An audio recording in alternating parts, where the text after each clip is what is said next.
Salut à tous, bienvenue sur Jab Life, nouvel épisode, 35e épisode de Jab Hook, votre format box qui va revenir cette semaine sur une actu chargée puisque l'ami Alexander Usyk a lâché toutes ses ceintures des poids lourds, donc ça redéfinit la catégorie et puis on va voir ce sera quoi la suite pour le champion ukrainien. Et puis on a eu un bonbon absolu, on vous en avait fait la preview, ça n'a pas déçu. Jaron Boots Ennis qui a battu Xander Zayas pour prendre les titres WBA, WBO des Super Welter. Vous voyez déjà Dylan hochait la tête, l'homme qui avait vu la lumière, il est là. Donc on va vous faire le débrief de tout ce combat-là et puis voir la suite également pour les deux et puis le reste de l'actu box comme d'habitude. Je suis avec mes compères habituels. Monsieur Kabir, il a changé de cubicle, mais il est prêt à vendre des assurances une nouvelle fois. Comment ça va, Kabir? Ça va, j'ai level up, on se le disait là, le casque est sans fil, le fond est un peu mieux, donc ça va, ça va. Super week-end en tout cas. Dylan, comment ça va? Ça va, écoute, Kabir dans les backrooms, putain. Dans les backrooms ou dans Sévrance. Les big up à Feldup. Ah, c'est vrai, ça aussi, vivement la Ah ouais, saison des 3. big up à fait le dupe. Le petit bouton est bien serré sur le polo. Écoute, on est bien. Vas-y, je le défais là, on va Je le jure, le prendre. polo, Lacoste et tout là. Mais après, il a un tennis, hein. Là, on finit, il a un Et des tennis. golf avec mon N+2 là. Ouais. Fais un petit 9 trous tranquille avant de reprendre cet après-midi. Ça délite. Et notre ami Pipa qui n'était pas avec nous pour la preview, il est là, il nous a rejoint. Comment ça va, Philippe? Tranquille, tranquille. Zayas a perdu, mais on est là quand même. Exactement. On va assumer quand même. On n'avait pas vu la lumière comme lui, mais bon, moi ça va, j'avais quand même dit que Boots allait gagner. Un petit handicap Moi, je suis un pas petit un peu. savant de la boxe comme le grand Dylan, c'est pour ça. Enfin, enfin, on reconnaît, on remet J'y connais les points rien. sur les i. Les points sur les i. J'y Les connais gars, on rien va parce que commencer. Usyk, Rico avait pas battu Usyk. Oui, donc que les gens nous l'ont dit. Hein. C'était pas bien de dire ça. Il fallait pas. Il l'avait battu. Les gars, on va justement parler d'Alexander Usyk. Quelle passe D de Monsieur Pipa. On est en Coupe du Monde de foot, ça se voit. Ça multiplie Ah les ouais. passes D. On reviendra ensuite Et sur quel ce lycée. bonbon Boots Zayas, mais on va commencer parce que c'est la catégorie qui fait parler, la catégorie reine, et qu'il il y a eu un énorme shake-up il y a quelques jours. Donc je vous le disais dans l'intro, Alexander Usyk, qui était champion, qui détenait toutes les ceintures des poids lourds, à part la WBO, qui lui avait été enlevée, qui est aujourd'hui dans les mains de Daniel Dubois, après avoir été dans celle de Fabio Wardley. Il avait toutes les autres et il a pris la parole sur les réseaux sociaux pour faire un petit message vidéo pour dire qu'il lâchait toutes les ceintures. Enfin, on va mettre une nuance parce qu'on va en reparler, je sais, qu'il lâche les ceintures WBA, IBF et WBC avant de rentrer dans le ring, et je le cite, pour son dernier combat. Donc il dit c'est pas encore la fin de l'histoire, mais c'est quelque chose, c'est une décision qui va ouvrir, et je le cite une nouvelle fois, d'autres et de nouvelles opportunités pour moi. Alors on va détailler tout ça, rentrer dans ce que ça peut être la suite pour la KT, pour tout ça, parce qu'il y a des grosses conséquences sur la KT. Mais déjà, première question, les gars, et première réaction pour vous tous. La grosse surprise en le voyant sans race, surpris, déçu, content parce que ça t'est bougé la KT. C'était quoi votre analyse en voyant le message? Je crois que c'était vendredi ou jeudi, quelque chose comme ça. Dylan. Surpris, oui, très surpris. Mais je vais mettre les pieds dans le plat de suite. Surpris et déçu. Oui et non. Alors, il y a deux possibilités en fait. C'est soit Usyk a vraiment rendu les ceintures comme il le dit, parce que c'est ce qu'il explique dans son message, pour pas prendre en otage la catégorie et laisser la place aux mecs qui sont derrière dans les 3 fédés qu'il détenait encore. Euh, Soit c'est parce qu'il va faire un combat pour une autre ceinture, une autre orga, parce que comme il n'a pas lâché la ceinture The Ring, de toutes les ceintures qu'il a lâchées, euh, ça fait très combat chez Zoufa, ça quand même, puisqu'il a rencontré Dana White il n'y a pas très longtemps.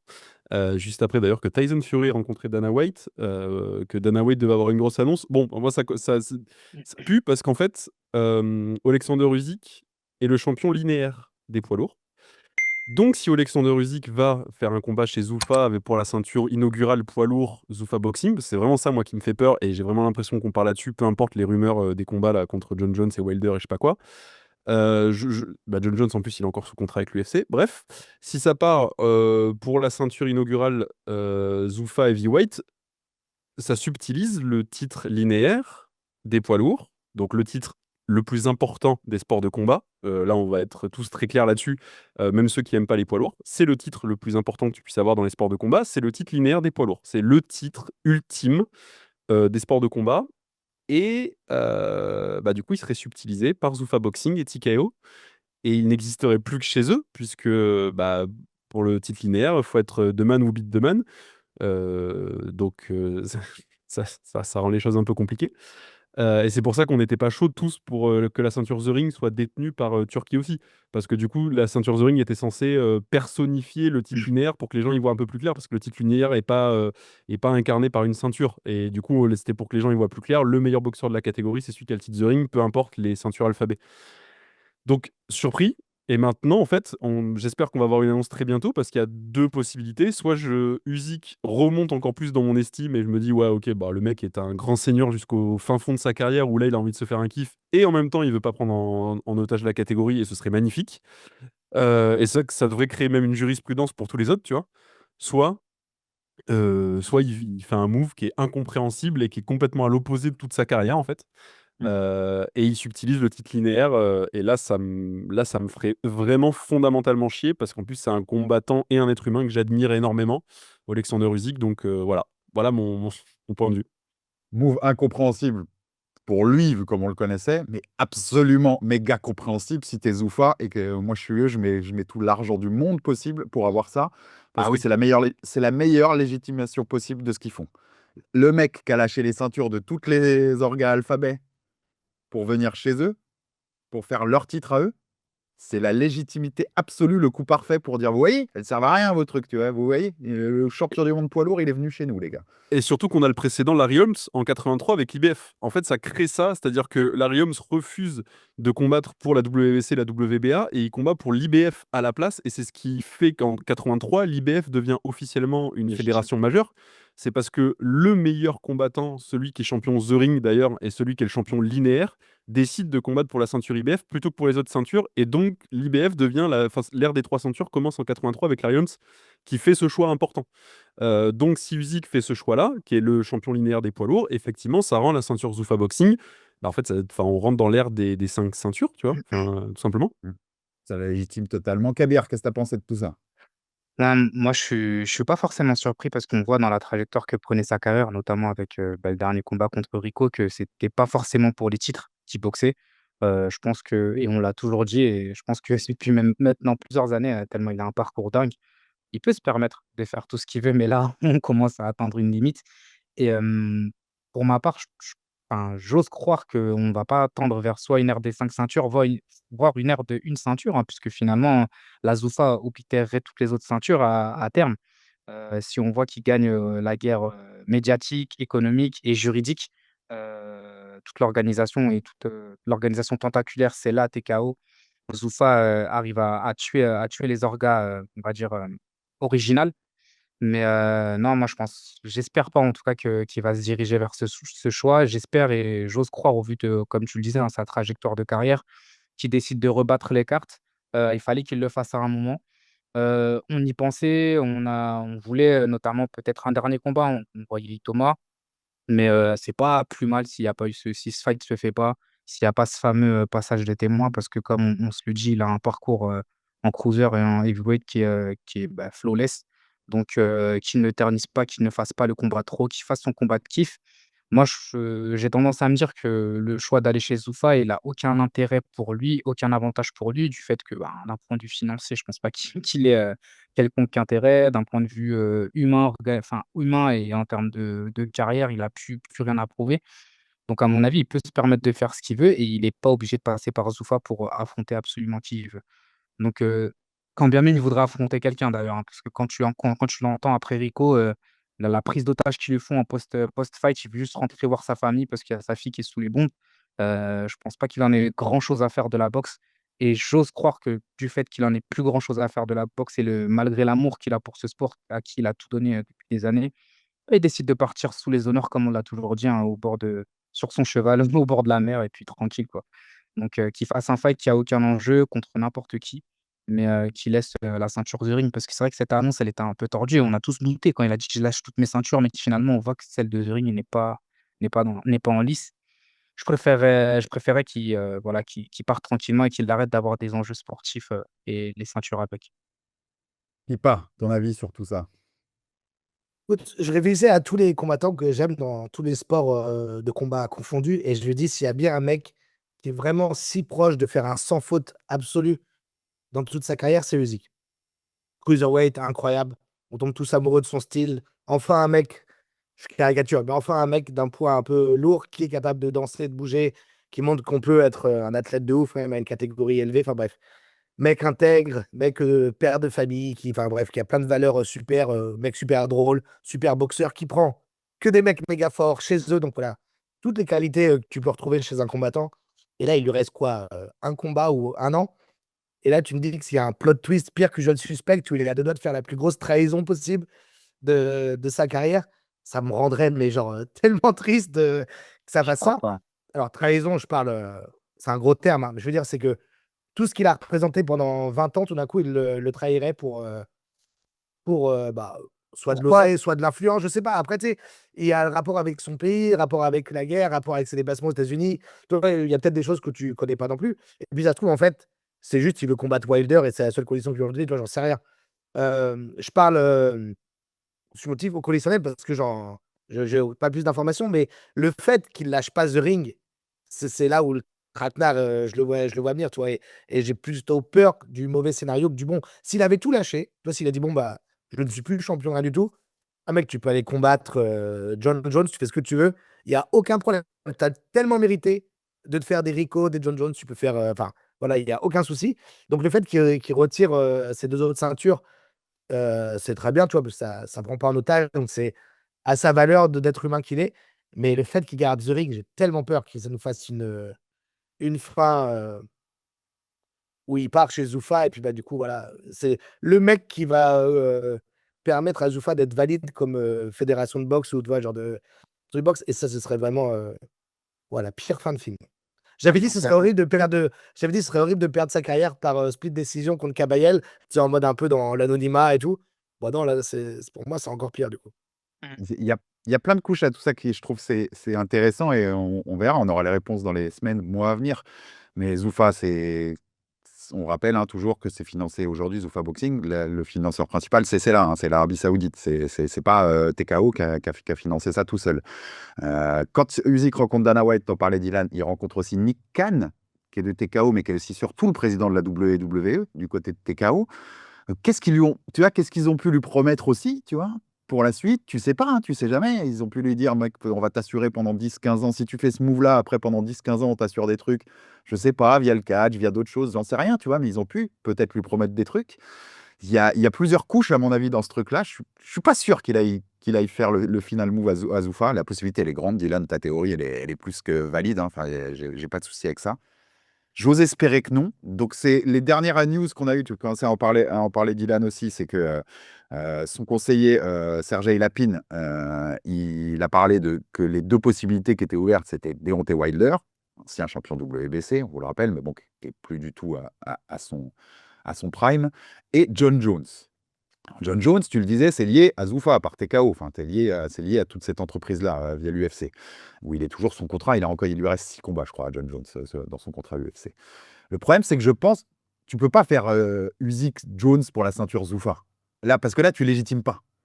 Enfin, tu vois, c'est, même si tu as le shot sur linéaire, si c'est John Jones qui l'affronte en challenger, tu vois, pour tout le monde de la boxe, tu passes quand même ça passe pour un freak show. Donc, tu légitimes rien du tout, à mon avis, sur ça. Donc Wilder, c'est possible en soi.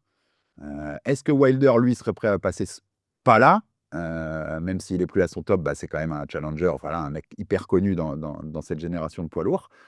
C'est là où ça va devenir intéressant, mais je- tu vois, je suis pas sûr vraiment de ce qui va se passer. Moi, au tout début, quand on en parlait, même dans la conf, Dylan, j'étais plutôt d'accord avec ta théorie et je me demande, je sais pas si.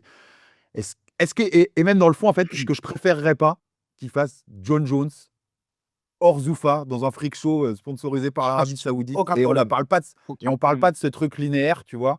Et en fait, bah, il prend sa retraite. Et le linéaire, bah, c'est comme c'est arrivé avec Marciano, tu sais, et avec les trucs. Et bah, le linéaire, ce sera les mecs qui viendront après, parce que le mec qui a pris sa retraite, il n'a pas été battu. Donc, il n'y a pas de man, ou beat de man, ou beat de man, et Non, ainsi de après, suite. tu prends le premier et le deuxième, enfin, les challengers les plus légitimes de la Ouais. KT quand ils s'affrontent. Encore faut-il qu'ils s'affrontent, mais oui, c'est l'idée.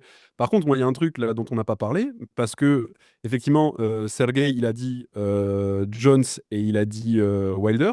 Maintenant, il a dit ce qu'il voulait dire. D'ailleurs, je suis en contact avec lui, je lui ai envoyé un message ce matin pour qu'il me confirme vraiment tout ça. Parce qu'il y a un truc vraiment dont on parle pas. Il y a effectivement Fury, donc comme Usyk a lâché ses ceintures, ça on en a parlé la semaine dernière, de Fury qui du coup était contender numéro 1 WBC. Donc là, Kabayel maintenant est champion du monde WBC, ça y est, c'est officiel.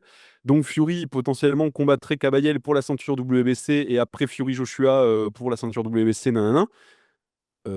Moi vraiment, hein, Fury, il y a 2 semaines, il était avec Dana White, il était aux États-Unis pour dire Dana White a une énorme annonce à faire. Et on était tous très surpris. On se disait Joshua, c'est très étonnant qu'il fasse un combat avec une promotion, une copromotion de Dana White. C'est très bizarre avec l'histoire avec Eddie Hearn, nanana, la loyauté de Joshua. Par contre, tu dis ça légitime pas John Jones, je suis d'accord. Par contre, Usyk Fury 3 pour la ceinture Zuffa. Là, la légitimité, elle y est. Là, Fury, il a communiqué, il a dit que maintenant son promoteur officiel, c'était Turquie, jusqu'à la fin de sa carrière. Là, il est facile à faire le Usyk Fury 3 chez Zuffa, du coup. Tu vois? Et au-delà de ça, hein, on trouvait, derrière, on essayait de chercher, une raison qui permettrait de faire permettrait d'accepter le combat pour Joshua. Si par, un quelconque, imbroglio, Fury, il arrive à avoir la WBC en la prenant à Kabayel et que du coup tu fais une unification, entre guillemets «unification» WBC Zuffa aux États-Unis, entre Fury et Joshua, ça pourrait se faire. Tu vois? Et ce serait totalement fou. Mais honnêtement, je préfère même ce scénario où parce on sait, c'est de notoriété publique que la WBC, c'est une fédé où ils font boxer, n'importe qui pour la ceinture. Il y a Pacquiao qui a combattu l'année dernière. Souley, ça fait des années qu'il galère. C'est de notoriété publique. Mais par contre, comme tu le dis, Dylan, justement, The Ring, c'est une ceinture beaucoup plus historique et qui a beaucoup plus de poids, de légitimité et même pour la compréhension globale, des fans et même des moins fans, justement. Le truc, c'est que ça il enterrerait, en fait, la boxe, moderne en faisant ça, en fait, physique. Donc il y a et encore une fois, je suis aussi de l'avis de me dire qu'il y a aucun intérêt à ce qu'il le fasse et en fait, je vois aucune réponse, à pourquoi il le ferait, en fait. Si, Quand Pipa a raison politiquement. En fait, là où Pipa a raison et il le soulève, c'est que, tu vois, quand il rencontre, quand 15 minutes Usyk par parler politique, on est fort là, on a tenu, non, mais on a tenu. non, mais c'est vrai, quand Usyk, C'est qui est lié dans malgré son tout. pays en guerre, l'Ukraine a besoin du soutien des États-Unis. Effectivement, Usyk, la veille de son dîner avec Nick Khan et avec Dana White, il rencontre Donald Trump. Usyk, il avait déjà fait don, ça on s'en rappelle pas forcément, mais la dernière fois que Zelensky est allé, enfin non, c'était la fois où je crois il y avait l'histoire du costard, machin, enfin bref. Quand il était allé dans le bureau ovale rencontrer Donald Trump, Usyk avait fait don de la ceinture WBC pour que Zelensky la donne à Donald Trump en gage enfin, je sais même pas comment dire, mais un cadeau, voilà. Allégeance, Ouais, tu vois, c'est pour ça que je voulais limite. pas dire ça, mais un cadeau de bonne volonté, on va dire ça comme ça. Le calumet de la paix, tu vois, sous forme d'une ceinture verte et or. Et en gros, moi, je suis d'accord avec Pipa. Il y a quelque chose de politique où Usyk est quand même le symbole absolu en ce moment de l'Ukraine en guerre. C'est le sportif ukrainien le plus connu, c'est l'homme le plus fort du monde. On va pas rentrer dans les débats à la con, mais vous avez compris ce que je voulais dire. Ça représente quelque chose en temps de guerre.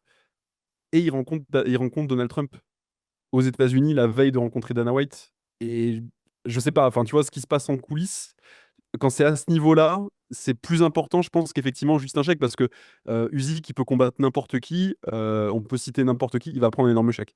Là, jusqu'à la fin de sa carrière, qu'il choisisse de faire encore 1, 2, 3, 4 combats, peu importe contre qui il est fait, il va prendre un énorme chèque.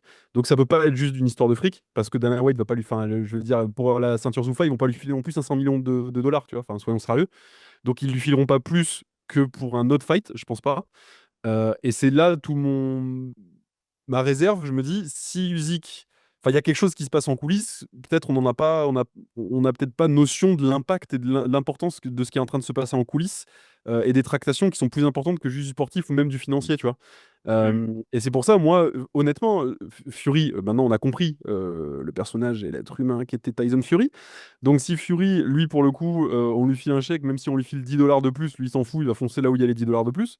Il y a l'histoire avec Turquie, il y a l'histoire avec Dana White. Enfin, moi, vraiment, je vous dis, le Usyk Fury 3 pour la ceinture inaugurale Zuffa Heavyweight, ça pue la merde et c'est. Enfin, moi, ça me fait peur parce que, encore une fois, Sergei Lapine, il dit ce qu'il veut, en fait.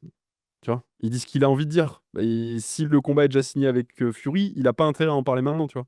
Parce qu'ils savent qu'ils vont prendre un backlash de fou et tout. Enfin, moi, je pense vraiment que c'est une possibilité énorme qui est sur la table.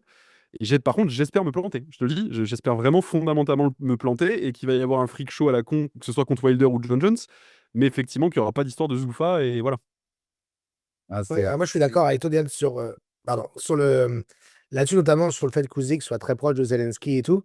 Tu peux pas reprocher à quelqu'un d'aimer son pays, et toi, il a sûrement toutes ces raisons que Bien tu veux. sûr. Ça, c'est pas ça que je remets en cause. Moi, j'adore Usyk, puis voilà, je comprends très bien la situation.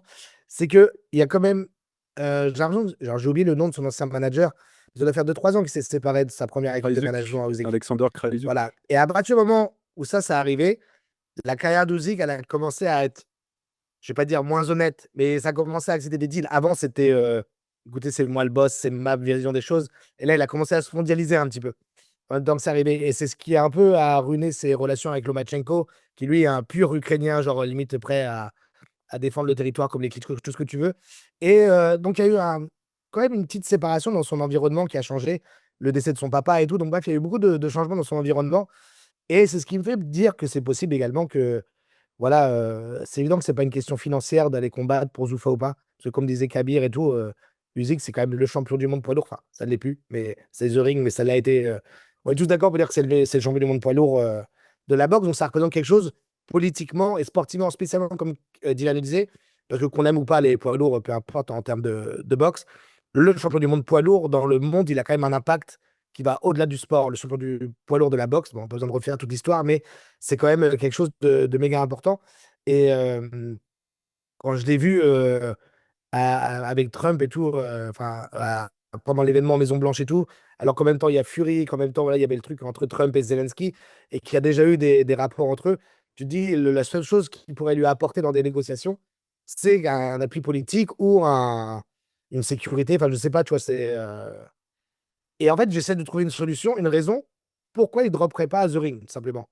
Genre, il n'y a pas un record qu'il a à 2 doigts de rattraper, il n'y a pas une raison particulière. Donc, c'est forcément parce que c'est ta seule pièce maîtresse qui te reste pour négocier On le ce que vit, tu ouais. voudrais, tu vois. Mm. Ouais, exactement, levier, oui.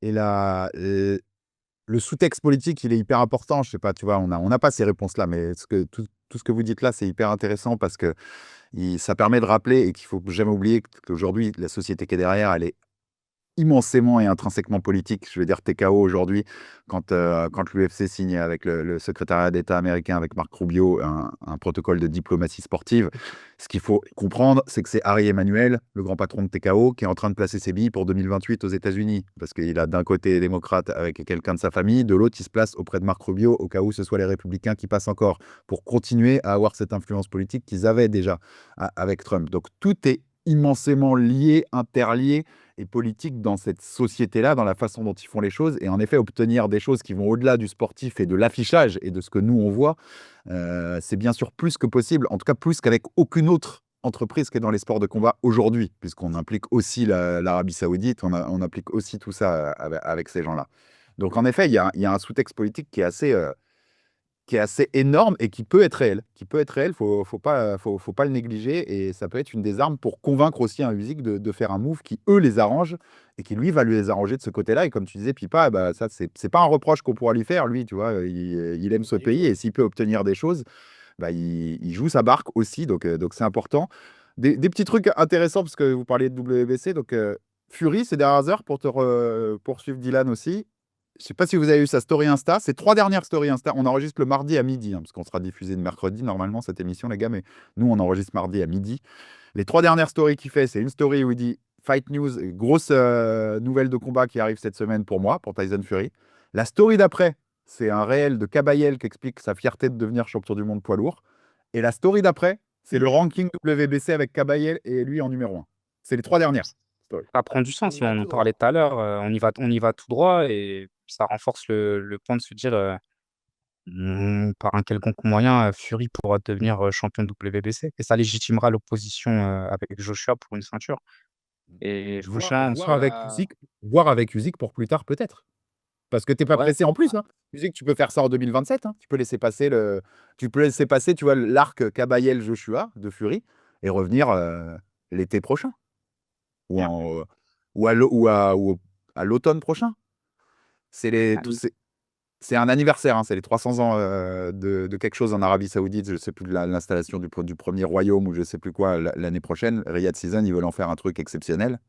Mm. Tu mêles tout ça, tu arrives à mêler, tu vois, et hop, tu as la ceinture Zoufa qui va avec tout ça. Ouais, il y a plein de choses qui font sens en soi. Kabayel, il a l'opportunité de faire la chose la plus drôle du monde. Oui. C'est de torturer, le battre et de ruiner tous les plans de tout le monde. Non, c'est ça. Dit-il avant de prendre une petite lampée de son café façon Georges Clooney. Ce pipa est incroyable. Kabayel, donc, a été, parce que c'est les conséquences. Parenthèse, ça c'est magique, moi, parce que même vous avez vu Maurice Souleiman, WBC, qui fait carrément un message, d'abord sur les réseaux, puis vidéo, pour dire « Je suis très surpris d'apprendre que notre champion du monde poids lourd lâche la ceinture » dans un tweet, et je suis, tu vois, je suis déçu, il y a le mot disappointment. Ouais, mec, vas-y, appelle Souleymane Sissoko, ensuite tu nous parleras de disappointment, tu vois. Enfin, c'est bon, l'hôpital qui se fout de la charité, là. Mais je trouve génial du fait que les mecs de la WBC, ils se sont fait jouer à mort pour pouvoir reconnaître le combat contre Rico comme un titre WBC et machin, parce qu'après tu nous prendras Kabayel, hein, on le fait même monter sur le ring et tout, c'est trop bien, on va faire ça dans un stade en Allemagne. Boum, ton champion il te lâche la ceinture avant de faire Kabayel dans un tweet. Merci, au revoir. Merci. Ça m'a fait beaucoup sourire de la part de Usyk. Moi, j'aime bien l'idée, ce que tu disais, Dylan, au début, j'aime bien l'idée qu'il lâche aussi pour la génération d'après, hein. Il a 40 ans, s'il veut faire un dernier freak show et un dernier truc, mais comme vous dites depuis le début, le fait de garder la The Ring montre qu'il y a quelque chose derrière et qu'il y a un truc, il y a quelque chose, il y a des maths qui se font pas, enfin, il y a des maths qui, tu vois, ça s'emboîte pas totalement. Donc on va voir d'autres choses. Et j'ai l'impression qu'en fait, je te donne la parole tout de suite, tu levais la main, mais que ce qu'on sait, c'est qu'on sait pas là, en ce moment, hein. C'est que c'est hyper flou, quoi. C'est hyper flou et il y a beaucoup de possibilités. Il y a beaucoup de chemins devant nous pour Usyk, pour avec Fury, avec ces acteurs dont on vient de parler là depuis 20 minutes. C'est très, très flou, Pipa. Il n'y a qu'une seule chose qu'on sait, et ça fait 1 an que je le dis, du coup j'en suis fier, c'est qu'Itoma et Usyk, ils seront jamais sur le même ring.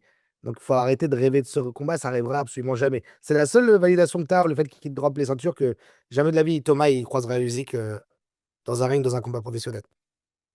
Non, par contre, ça ouvre beaucoup de choses sur Itoma pour d'autres possibilités ou d'autres combats, parce que c'est cool quand même, ce que vous disiez, et je l'ai dit, je suis complètement d'accord, ça ouvre à cette nouvelle génération, et là, on va voir d'autres choses. Kabayel est champion WBC, on va voir ce qui se passe, si Fury va au bout de son délire, qu'est-ce qu'il va faire. Et, comme vous dites, ils peuvent faire la chose la plus drôle possible.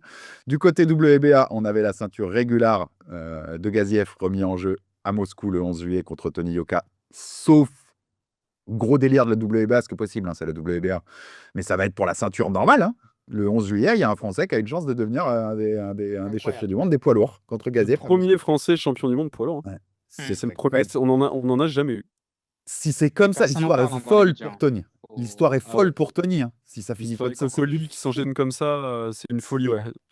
Ouais. c'est fou furieux. Le Du rebondissement de malade, ouais. Du côté IBF, on avait Frank Sanchez qui était numéro 1. D'ailleurs, Thomas a refusé un éliminator contre Sanchez, qui finalement se serait transformé en vraie ceinture IBF avec le recul. Il finit par prendre Ergovic. Tu pouvais te dire, et on en avait parlé, nous, dans notre conversation, les gars, entre nous, qu'il y avait possibilité que le Itoma Ergovic de août, l'IBF dise, bah, on le fait pour la ceinture. Je crois qu'ils sont 4 et 5 ou 3 et 4. Et le gagnant prend Sanchez en mandatory. Moi, j'ai reconfirmé, parce que j'avais vu passer sur les réseaux, c'est pas possible selon les règles de l'IBF. C'est Sanchez qui doit combattre pour cette ceinture-là. Donc, il peut prendre le vainqueur après, pourquoi pas, mais c'est Sanchez.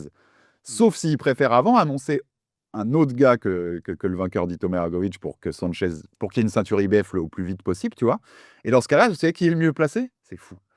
C'est Jalolov, derrière. C'est le double champion. C'est totalement improbable. Il y a un monde où dans 3 mois, les champions du monde, c'est Tony Yoka et Jalolov. C'est pas ça, c'est ouf. Les 3 derniers champions olympiques, ce qui serait complètement fou en soi. Oui. Alors, il faudrait plein de si, mais donc, il y a beaucoup, beaucoup de choses qui se passent, et moi, j'aime bien, parce qu'il y a Itoma, il va y aller, il va avoir sa chance à un de ces 4, tu vois, IBF, WBO, il y a des choses.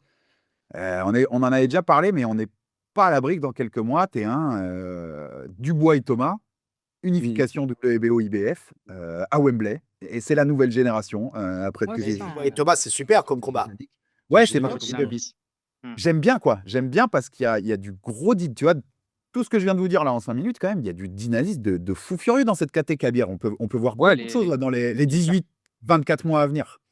c'est ça, les cartes, elles sont totalement rebattues et en fait, surtout que la catégorie, et le top 10 des poids lourds, il est vraiment dingue parce que c'est un choc générationnel, un choc, stylistique, un choc technique, un choc d'origine. Donc ça ferait vraiment, je pense que ça donnerait une Par contre, belle bouffée d'air frais aux poids lourds, ouais. c'est vraiment centralisé au Royaume-Uni, quoi. C'est ouf. Ouais, tu as un top 5 enfin, tu as Il un manque concours vraiment de pas 5 un poids Américain division. ou un Français, il y a Yoka, mais il manque Bah, tu vraiment, avais un Anderson. petit peu de Ouais, diversité, ouais, mais tu avais Jared Anderson, mais il s'est fait Jared teindre par Miller. Dacolé. Jared Non, ah, non, je Jared déconne. Miller, oui, comment tu as buggé? Toi, tu es bon, toi? Mais ouais, Oui, il Jared y avait Miller, Deontay Wilder surtout. C'est lui le dernier Ouais, poids c'est lourd ça, américain. c'est surtout ouais. lui la Ah si, disparition c'est lui le de dernier grand poids lourd Oui, américain, oui, hein. mais non, en je suis fait, d'accord, de ouf. Anderson, il montait, hein. Ce que je veux dire, c'est qu'Anderson, il montait, tu Oui. vois? Et qu'après, derrière, il s'est fait éteindre, mais Mais après, c'est pas un problème que ce soit que au Royaume-Uni, juste que c'est très, pour un titre aussi précieux, il y a quasiment que des mecs du même endroit. C'est assez incroyable ce qu'ils font en Angleterre quand même, en Ouais. boxe. Ouais, d'ailleurs, je d'ailleurs, crois qu'il peut se faire un back-to-back aussi, tu vois? Il y a vraiment beaucoup de gens qui peuvent, il y a beaucoup de solides prétendants, quoi. Ils sont tous légitimes. ouais, puisque Wardley avait activé la clause de rematch, on sait pour Dubois, on sait pas s'il va la faire vraiment, mais enfin, Mmh. ouais, c'est bouillonnant en fait cette KT, c'est cool. Et d'ailleurs, je sais même pas si on l'avait dit dans l'émission pour rebondir sur ce que vous disiez, mais il y a aujourd'hui il y a pas de top 15 dans le top 15 mondial, même tu prends les maths de BoxRec, mais même en fait, si tu regardes vraiment un top 15 légitime, tu vois, qu'on ferait nous, il y a pas d'Américain. Je sais pas si c'est déjà arrivé dans l'histoire des poids lourds, hein. Il y a pas d'Américain dans le top 15 monde. Non, ça a pas dû l'arriver souvent, non. Oui. C'est quand même assez frustrant Clairement ce pas, ouais. truc-là. Ouais. Mmh. Donc point aussi quand même important, parce qu'on l'a quand même beaucoup vu passer sur les réseaux, notamment américains, hein. On sait comment ils sont avec les fighters qui sont pas de chez eux, justement pour rebondir sur ce que vous disiez. Le narratif de monsieur Pipa qui nous pointe, notre ami japonais, sur son mur derrière. Le narratif, Usyk à duck et à éviter Kabayel, mais il faut arrêter tout de suite. Depuis quand Kabayel, c'est devenu, Tyson Prime ou Mohamed Ali, Mohamed Ali Mais avec en fait, une tu peux seule pas dire fois? ça d'un mec qui a combattu tout le monde chez Voilà. eux et des mecs qui étaient à leur prime. Enfin bref, c'est vraiment un mec qui est intouchable dans ce sens-là de la critique.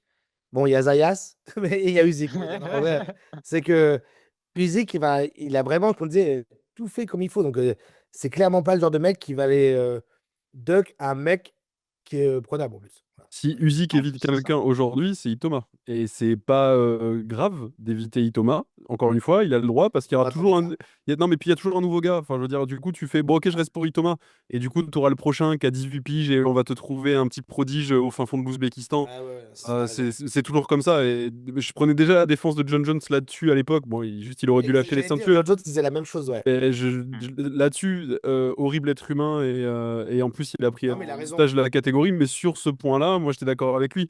Le truc, c'est que tu prends les gars, oui, bah alors du coup, tu prends le prochain, et puis tu prends le prochain, et puis oui, mais t'évites Thomas Pinal. Oui, non, mais après Thomas Pinal, vous voulez me sortir un autre gars, et puis après, il y aura un autre gars. Et en fait, il y a toujours un gars. C'est le principe des Ouais. sports, du sport de Mais manière ça, je te générale jure, et des sports de combat, tu vois. ça me permet de le citer à chaque épisode.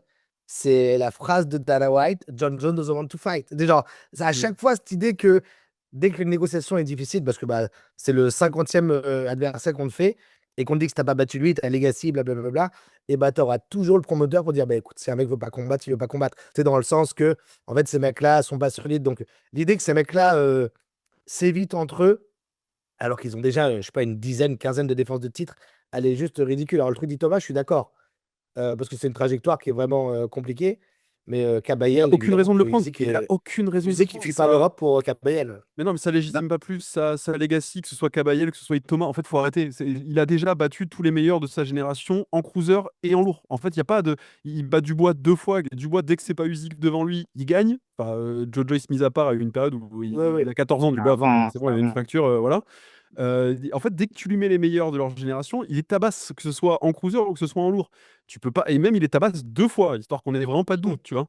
Tu peux pas dire oui, mais Kabayel. En plus, Kabayel, moi je suis désolé, je vais le redire, je vais me refaire chier dessus. Tant pis, je le dis. Kabayel surcoté, voilà, je le dis. Kabayel, très bon boxeur. Kabayel, c'est pas un épouvantail de fou qui va battre tout le monde dans sa génération en Ouais. poids lourd. Très bon boxeur, Kabayel, il avait les armes parfaites pour battre les mecs qu'il a battus. Et moi, c'est pas parce qu'il a battu Marmoudov. Vous savez tout le bien que je pense de Marmoudov, c'est pas un exploit de battre Marmoudov quand tu un boxeur semi-décent. Et il y a le combat contre Zhang, effectivement, et il y a le combat contre Sanchez. Le combat contre Sanchez, en plus, j'étais dans la salle. Effectivement, très belle prestation de Kabayel. Pareil, Sanchez, c'est pas un top 5 des poids lourds. On va se calmer. Gilles Zhang, s'il est dans un mauvais soir et qu'il a décidé, et en plus, il l'envoie quand même au sol. Enfin, tu vois, à un moment donné, on va calmos avec Kabayel. Il avait 1000 ans, Gilles. Il avait Oui, 1000 ans. oui, oui. Et puis on va se calmer avec Kabayel. Il a un très bon travail au corps, c'est parfait. C'est Marmoudov, Sanchez et Zhang, c'est leur défaut. Les mecs qui n'ont pas d'essence, ouais. Voilà, c'est leur défaut. Par contre, tu le mets devant Fury ou devant Usyk, bon courage. Donc c'est bon, Non, mais c'est il ça, est lent, etc. Enfin, calmos avec Kabayel. c'est ça, c'est pas le, tu vois, c'est pas parce que tu as battu ces mecs, c'est un des meilleurs poids lourds de la planète aujourd'hui. Oui, pas de oui, oui, souci, bien sûr. mais c'est pas parce que tu as battu ces mecs-là dont vous disiez. Zhang, quand même, ah oui, au moment où il le prend, il est un peu stationnaire et tout, quand même, Il a Zhang. pas Hein. 5 ans. C'est pas parce que tu as fait ça que que le mec qui a été prendre Gaziev en Russie, Bredis chez lui, tous les Anglais chez eux, machin, toute sa carrière, genre, non, Kabayel, non. Non, Kabayel en Allemagne, non, c'est trop. Ça passera pas. Ça Ça n'a fait aucun peur. sens. Ça fait Ça n'a peine. aucun sens. Ça n'a Ça n'a aucun Et sens. ça fait oublier que, selon Internet, Usyk n'est pas capable de prendre des coups au corps. C'est vrai. Ah oui, il a monté son short trop Tu sais, cette élevé. fameuse. Jamais pris un down, le mec. Il a pris un down, genre en amateur contre Peter Yan. Dubois, il avait pris un coup au corps. Internet est incroyable. Ça, C'est des génies. De toute façon, toutes ces défaites, c'est des coups au corps, puis pas. Ah oui, non, excusez-moi, il y en a pas. Il y en a pas. Mais oui, par contre, ça ouvre un débat intéressant, ce que tu disais, Dylan, je trouve, parce que tu sais, en plus, on en a souvent parlé ensemble, j'aime beaucoup l'idée du titre linéaire. Ça remonte à Sullivan, enfin, c'est vraiment là. C'est l'héritage de la boxe, ce truc. C'est le truc le plus cool en boxe, en fait. Et tu peux, à la fin, comme on citait Marciano, il y a un moment, bah, tu prends ta retraite, et bah, c'est bon, ça passe à un autre, tu vois, c'est the man with the man with the man. Des fois, il y a une exception à ça. Par contre, il y a aussi un truc de se dire, ce que je disais, Usyk peut attendre l'an prochain ou machin.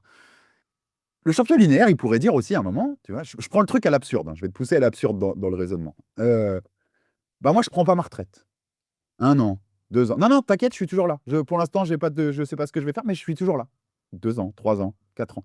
À partir de quel moment tu considères plus le champion du monde, tu vois, linéaire, comme le champion du monde poids lourd? C'est-à-dire que si, entre-temps, si Usyk, il combat pas pendant 2 ans ou un truc comme ça, mais qu'il te laisse toujours nariner, je vais peut-être un retour, je vais peut-être faire un last fight, on va trouver un truc, tu vois, un Wilder ou un Jones, un délire.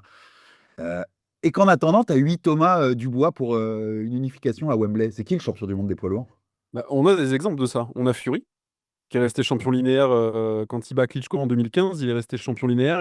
En fait, le titre lui est pas retiré. Encore une fois, il n'y a pas un comité du championnat linéaire. Le championnat linéaire, c'est quelque chose qui est unanimement considéré par les fans de boxe. Et il faut qu'il y ait un consensus général des fans de boxe, des observateurs, des journalistes, des promoteurs, tout ce que vous voulez, pour parler de titre linéaire. Fury, effectivement, en 2015, quand il revient en 2017, on pense que sa carrière elle est finie pendant un moment, puis il revient et tout, et le titre linéaire lui est pas enlevé. C'est-à-dire, on considère toujours que Tyson Fury est le champion linéaire à ce moment-là. Le truc, c'est que pour un championnat linéaire, et pareil d'ailleurs pour Mohamed Ali, je suis en train de me dire, Larry Holmes devient champion linéaire quand il bat Mohamed Ali, alors que Mohamed Ali a déjà pris 3 fois sa retraite à ce moment-là, tu vois. Je pense que le truc le plus important, c'est qu'il faut, pour remettre un titre linéaire en jeu, il faut que les 2 prétendants les plus importants de la catégorie s'affrontent. Donc du coup, c'est pour ça que le classement The Ring pouvait faire foi jusqu'à présent. Le problème, c'est que là, le classement The Ring il est quand même géré du coup par une société privée. Enfin là, c'est un peu différent depuis quelques années, enfin depuis quelques mois, ouais. Je pense vraiment que tant que les 2 meilleurs prétendants de la catégorie s'affrontent pas, tu peux pas considérer que le titre linéaire est remis en jeu. Et du coup, qui sont les 2 meilleurs prétendants de la catégorie à l'heure actuelle? Il y a Dubois d'un côté, je pense. Enfin, en dessous de Usyk, tu es obligé de mettre Dubois, qui est le prétendant légitime. Et du coup, peut-être Tyson Fury, tant qu'il est encore là, parce que finalement, il a perdu que contre le champion linéaire, tu vois. Et que peut-être qu'il est unanimement considéré comme le 2e ou 3e meilleur poids lourd de la planète encore aujourd'hui, malgré sa prestation moyenne contre Marmoudov. Sinon, ce serait Itoma, mais Itoma, il n'a pas assez de références. Du coup, Kabayel, peut-être. Mais pareil, Ouais, est-ce que mais tu peux vraiment considérer Kabayel? Enfin, voilà. tu sais que parfois, dans ces discussions, c'est plus des choses qu'on voit dans le passé, c'est-à-dire que ça se lit pas dans le présent. Lui, il est champion linéaire directement. C'est que, par exemple, imagine, tu as 2-3 ans où il se passe pas grand-chose, puis après, Itoma part sur un run de 10 ans invaincu. Les gens liront l'histoire de bon, bah, les années 2015-2025, c'était Usyk. Et puis, en fait, le gagnant de Dubois-Itoma sera un peu ce champion-là. nouveau Est-ce que ce linéaire. sera un champion de transition ou est-ce que ça arène? Ça, on sait pas. Mais moi, je pense que ça va plus se tourner vers Dubois-Itoma, effectivement. Ouais. Non, mais en fait, ouais, ma réflexion, c'était dans un monde où, tu sais, un monde où Usyk recombat qu'à l'été 2027. Mhm. en faisant John Jones. Parce qu'ils ont décidé finalement, Ok, ils ont ok. trouvé le truc, ils se font un gros freak show, machin, juste après, donc 1 an et demi après avoir fait Rico, enfin un peu plus d'1 an après avoir fait Rico. Et que 2 mois avant, il y a Itoma Dubois pour 2 ceintures à Wembley. Pour moi, le champion du monde poids lourd, c'est le vainqueur d'Itoma Dubois. Je te le dis tout de suite. Eh ben, je suis complètement d'accord. Pour moi, ça marche comme ça Ouais. aussi. Ouais. Eh ben pas pour moi. Là, à Ouais. ce moment-là, si Usyk est dans un combat compétitif et officiel et Si, sanctionné, il est encore le si, champion Jones du monde. est, si Jones est annoncé, pour toi, c'est pas le Même gagnant si c'est d'Itoma Jones Dubois, le en face, champion du mais en monde. fait, non, même si c'est Jones en face, le champion Et linéaire, qui hein, dit, j'entends. et qui dit c'est mon final fight et c'est John Jones. Moi, basta. Bah, Et il est le plus, final et il est fight en plus dans le. boxe, le problème, tu sais ce que ça vaut en boxe, final fight. De toute Ouais, façon, ouais. le problème, c'est ça aussi. Si Mais Usyk, après le combat de John Jones, il dépose les gants, même si ça se fait pas, mais vous avez compris. Si vraiment Usyk, il dit, bon, bah, je laisse tomber. Là, c'est ce qui se passe en ce moment. De toute façon, on a l'exemple en ce moment chez les super middle. Est-ce que Mbili Canelo, pour vous, c'est le combat pour le titre linéaire ou pas? Parce que c'est c'est ça la un peu plus réponse. compliqué celui-là. Bah, c'est ça la réponse. Compliqué.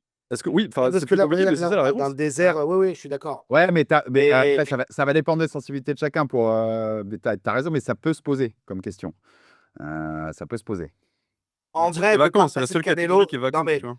par Moi, le moi, respect moi, qu'on doit à je Canelo pense. et sa carrière, t'as quand même un truc où tu peux te dire s'il regagne son titre, tu peux le mettre comme linéaire, même s'il est complètement à bout de sa Ouais, carrière. Tu ouais. vois. Ah, Mais tu le mets parce que même tout ce qu'il top a 10 fait, il pound a for porté pound, hein, l'émission s'il pendant. gagne contre Mbili, moi je le mets top 10. C'est une Non, private mais joke. moi, je vous l'ai déjà dit, je considère que le meilleur super middle de la planète, il s'appelle Osles Iglesias. Donc, s'il n'est pas dans le Ouais. combat, tu vois, j'ai un problème aussi avec ça, en fait. C'est Alexander Zayas, mais c'est pas grave. Tu vois, par Après, exemple, je suis en train de regarder le titre linéaire entre 2004 et 2009 chez les poids lourds, il n'est pas détenu. Et parce qu'on n'a ouais, pas voilà. trouvé de prétendant, parce que c'est quand Lewis justement se barre, quand Lennox Lewis se barre, on ne trouve pas de prétendant au titre linéaire, parce que du coup, il n'y a pas les deux meilleurs qui s'affrontent, et c'est Klitschko en 2009 qui remet les choses sur le tapis, et qui du coup, là, on est d'accord que c'est lui qui est considéré comme le champion du monde linéaire. Mais tu vois, c'est des trucs qui existent, et effectivement, c'était pareil, je crois, quand Marciano il prend sa retraite, je crois que ça a mis quelques années à arriver derrière. Quand c'est quoi, c'est Patterson contre je sais plus qui. Enfin bref, enfin tu vois, ça arrive toujours ça. Et le truc, c'est que typiquement chez les super middle, vu que Terence Crawford a pris sa retraite en étant le champion linéaire, en prenant effectivement le linéage à Canelo Alvarez, du coup, Billy Canelo, tu peux considérer, même si effectivement, moi je suis d'accord, Iglesias, pour moi, c'est le meilleur super middle de la planète. Mais Mais en fait, il y a quand même une grande différence entre le champion linéaire et le meilleur du monde actuellement. C'est ça aussi la petite différence. Mais je suis d'accord avec toi, dans ce sens-là, tu peux n'avoir personne. Si Usyk prend un combat qui n'est pas compétitif ou un truc comme ça, et que Thomas, Dubois, peut-être ok, tu peux toujours dire que Usyk a ce linéage, mais globalement, 1 ou 2 ans plus tard, celui qui domine la division, tu le verras La comme ce champion postérité. linéaire, quoi. Au même Ça, titre que ouais. Crawford, tu vois, il a eu le temps, on va dire entre guillemets, il a eu le temps d'un fight finalement, Crawford. Donc tu peux pas, même si en termes de linéage, c'est Crawford, bah, il y a aussi la durée qui compte et je suis d'accord avec toi où tu dis que quand il faut regarder, admettons, 10 ans à poster a priori en se disant: «Bon, bah, OK, effectivement, il l'a eu à un moment, mais bon, il a pris sa retraite après», donc on peut pas le considérer comme, comme dans l'équation, quoi.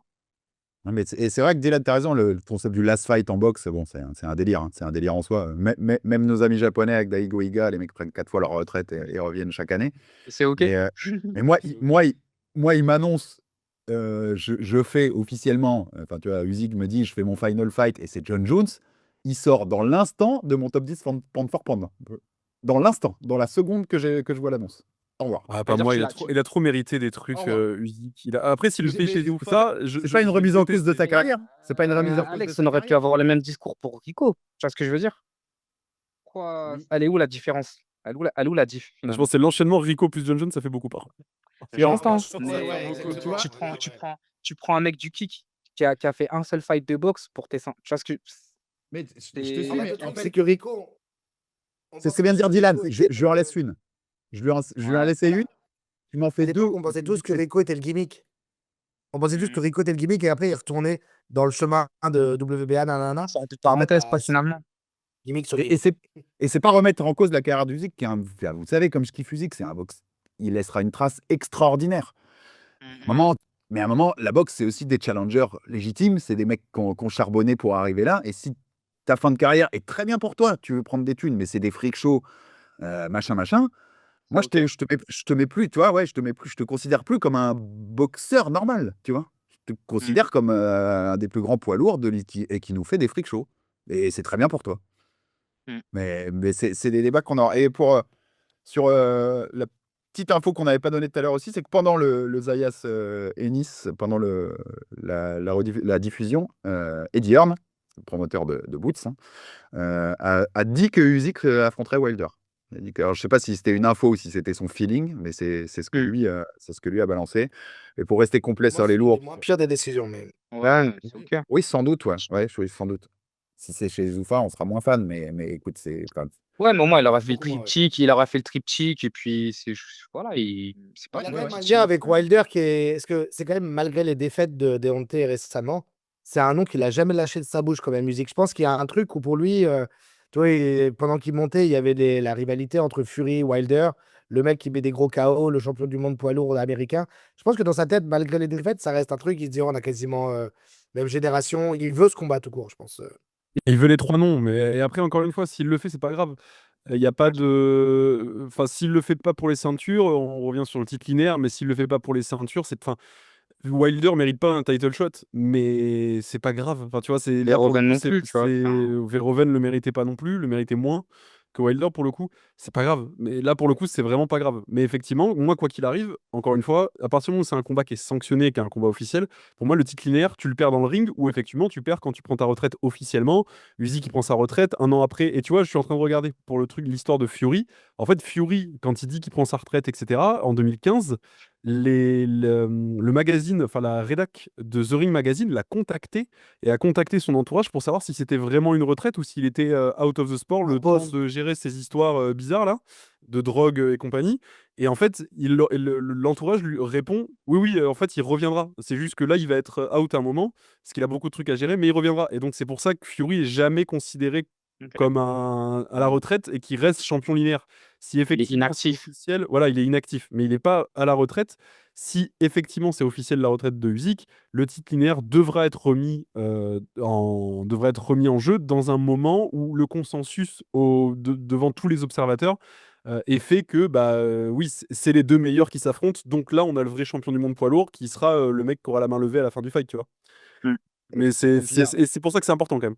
Et pour finir notre tour des poids lourds, on rappelle que ce mois-ci, Joshua, avant le possible Fury qui est en rumeur pendant quelques mois, il affronte Christian Prenga pour son combat de retour, hein, le 25 juillet, c'est à Jeddah, en Arabie Saoudite. Et vous parliez quand même de Kabayel qui peut faire un truc très drôle si ça affronte Fury. Dylan, pour notre histoire de linéaire qui nous amuse tant, si c'est Usyk Wilder, Wilder peut faire quelque chose de très très drôle, hein. J'y crois pas aussi, mais Quelque chose d'encore plus drôle.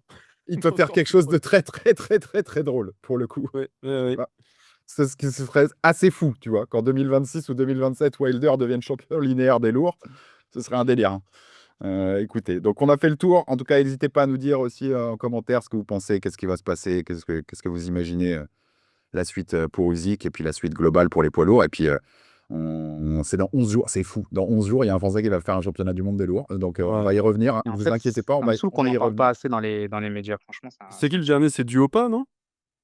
Le dernier. en lourd. Wilder. Contre Wilder. Avant, c'est quoi? C'est Mormec. Et avant, c'est Carpentier, peut-être? C'est Carpentier. Il n'y en a pas eu beaucoup, hein. Attention, hein. Je pense Et en que- plus, avec son histoire à Tony, c'est encore plus fou, en fait. Bah, c'est le chemin de la rédemption et il revient de loin et j'ai hâte de voir le traitement que les Français et les médias auront s'il la chope la ceinture. Et j'ai envie de voir la France retourner sa veste et c'est tout ce qui Ah oui.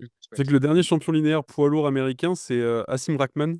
Donc sur un fight, quoi. Ça a duré en 2001. Et avant ça, c'est Shannon Briggs, 97-98. Évidemment, ouais. T'imagines? Enfin, c'est-à-dire que ça fait 25 piges qu'il n'y a pas de champion linéaire poids lourd américain. C'est fou. C'est européen ou ukrainien à chaque fois. Ukrainien, anglais. Voilà. Mais putain, ce serait tellement marrant pour l'histoire pour Tony, ce serait tellement incroyable. Ouais. Et, parce que- Génial. et derrière, tu te rends compte, C'est quand même un combat difficile, hein, mais c'est pas infaisable. très C'est difficile, compliqué. mais c'est à sa portée. Pour le coup, Kassiev, c'est comme Okoli, c'est des combattants qui sont à sa portée. Là, on n'est pas. Enfin, tu vois, ce serait Dubois en face ou Ah non, je suis d'accord. Usyk ou même Kabayel, je serais en mode quand même. Là, c'est à sa portée. Gaziev, c'est très fort, mais en lourd, ça galère un peu plus. Enfin, il y a de la place pour Tony. Mais On aurait 2 champions poids lourds français en un mois, hein. Ça aurait été ouf, hein. T'imagines? De champion du monde, M. Gilly et. Ouais. Non, je pense à l'UFC aussi, tu vois? Ah oui, oui, ah oui. Ah oui, Ouais, j'avoue. ouais. Ça aurait été une belle année pour les Français. Et c'est Je vrai connais qu'un pas truc. Je connais pas les poids lourds, je sais pas, C'est au-dessus vrai de que 72, c'était bizarre. 14 pas juin, l'UFC. juillet. Ouais. 14 juin, 11 juillet, donc ce serait fou pour l'histoire, ouais, t'as raison. Oui, Mais... pour Et puis l'histoire. il deviendrait une cible pour tous les autres champions, pour les Itoma, pour les ce serait Ouais, ça complètement fou pour ça se corserait, hein, je veux pas mentir, mais par contre, ouais, s'il le fait, c'est dingue. franchement, ce serait une vraie dinguerie. Donc, en tout cas, on y reviendra bien sûr dans Jabenu quand on vous parle de ce combat parce qu'il mérite de fou qu'on en parle. Bien sûr. J'ai pas encore, C'est bien. à l'heure où on enregistre, il n'y a pas encore eu l'officialisation de la WBA. On le fait pour le vrai titre. Mais il y a une logique. Je sais Ça, pas ce c'est qu'ils pas- attendent d'ailleurs. Oui, c'est pas ce serait illogique de pas le faire pour ça et de garder pour un titre régulier, tu vois. Ce serait quand même très bizarre. Ça se trouve d'ailleurs, ils pourraient l'officialiser après en fait et dire du gagnant, bah en fait on le monte. En fait, ça, c'est un truc très, Champion. très bizarre dans la boxe quand même. C'est genre, tu sais, t'es Kabayel, ok, t'as ton CV, t'as fait ce que t'as fait, mais genre, t'apprends par SMS que t'es champion du monde. Alors, je sais qu'il a parlé là-dessus. Genre, t'as pas envie tu sais, d'être le vrai champion du monde en mode j'ai battu le bonhomme. Toi, il y a ce truc-là quand même en boxe qui, avec toutes les ceintures intérim régulières qu'il y a, c'est un peu agaçant. Parce qu'imagine Kabayel, il affronte Fury, par exemple, et il perd. Bon, en gros, il n'a jamais été champion, tu vois. On t'a donné un titre pour que tu puisses affronter, pour qu'il y ait quelqu'un dans une liste, tu vois. C'est un peu ça Le qui est mailing dommage champ. dans le système de la boxe, ouais. Là, C'est toujours un peu agacé. Riddick Lennart Lewis. Hein. Où Et tout le monde disait que Lewis n'était pas un vrai champion, hein, tu vois. Pour la WD, c'est déjà en plus. parce que tu vois, quand je regarde le classement WBA, c'est marrant, c'est que donc t'as Gaziev qui est le régulier, c'est marqué vacant hein, pour le vrai titre. Après, c'est Itoma qui est 1, Ergovic est 6.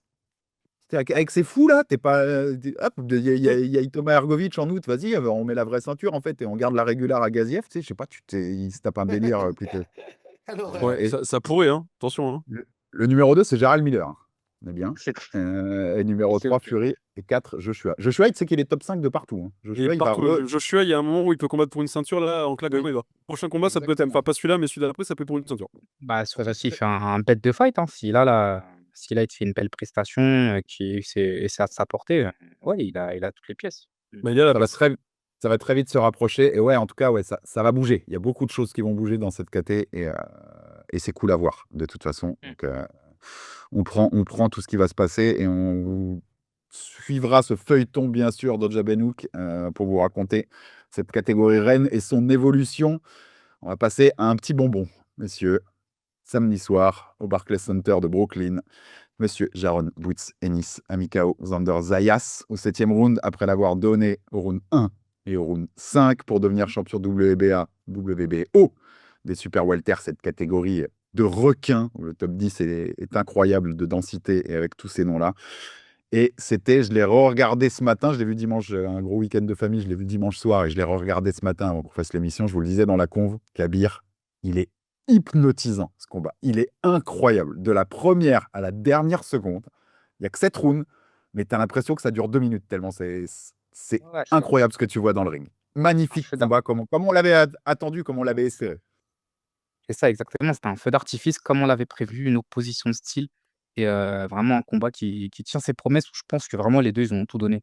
C'est-à-dire qu'il y en avait pas un qui était en dessous et bien au contraire, ils se sont mis tous les 2 dans le dur et on a pu voir justement l'abnégation, de Boots et ça a été, phénoménal et ouais, au-delà de ça, l'avant, pendant et après le combat, c'était exceptionnel. Une belle soirée, des belles images de la boxe qu'on aime voir.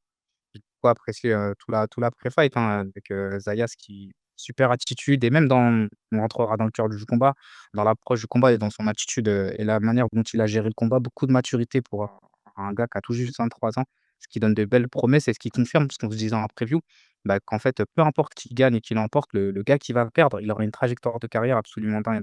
Donc, on l'a senti, hein, dans sa déclaration quand il a dit: «Allez, prends la catégorie». Tu sens que et tu l'as vu même dans la semaine médiatique que, bah, le poids, c'est peut-être pas sa caté, de prédilection à Zayas et que dans tous les cas, il allait prendre en maturité musculaire. Donc la suite de carrière pour lui, ça va être, certainement une montée et je pense que ça va plutôt bien se passer pour lui et derrière, bah, Boots, ça lui laisse la place pour pouvoir bien tuer cette catégorie des super welter qui, comme tu dis, est ultra concurrentielle et qui va aussi permettre d'avoir d'énormes autres oppositions donc ouais, super là, les cartes sont rebattues aussi et ça va être très fort ce qui va se passer dans les prochains mois. Ouais, il l'a laissé entendre hein, toute la semaine, en effet, que ça sentait la montée à 160 chez les middleweight. Et je pense Mmh.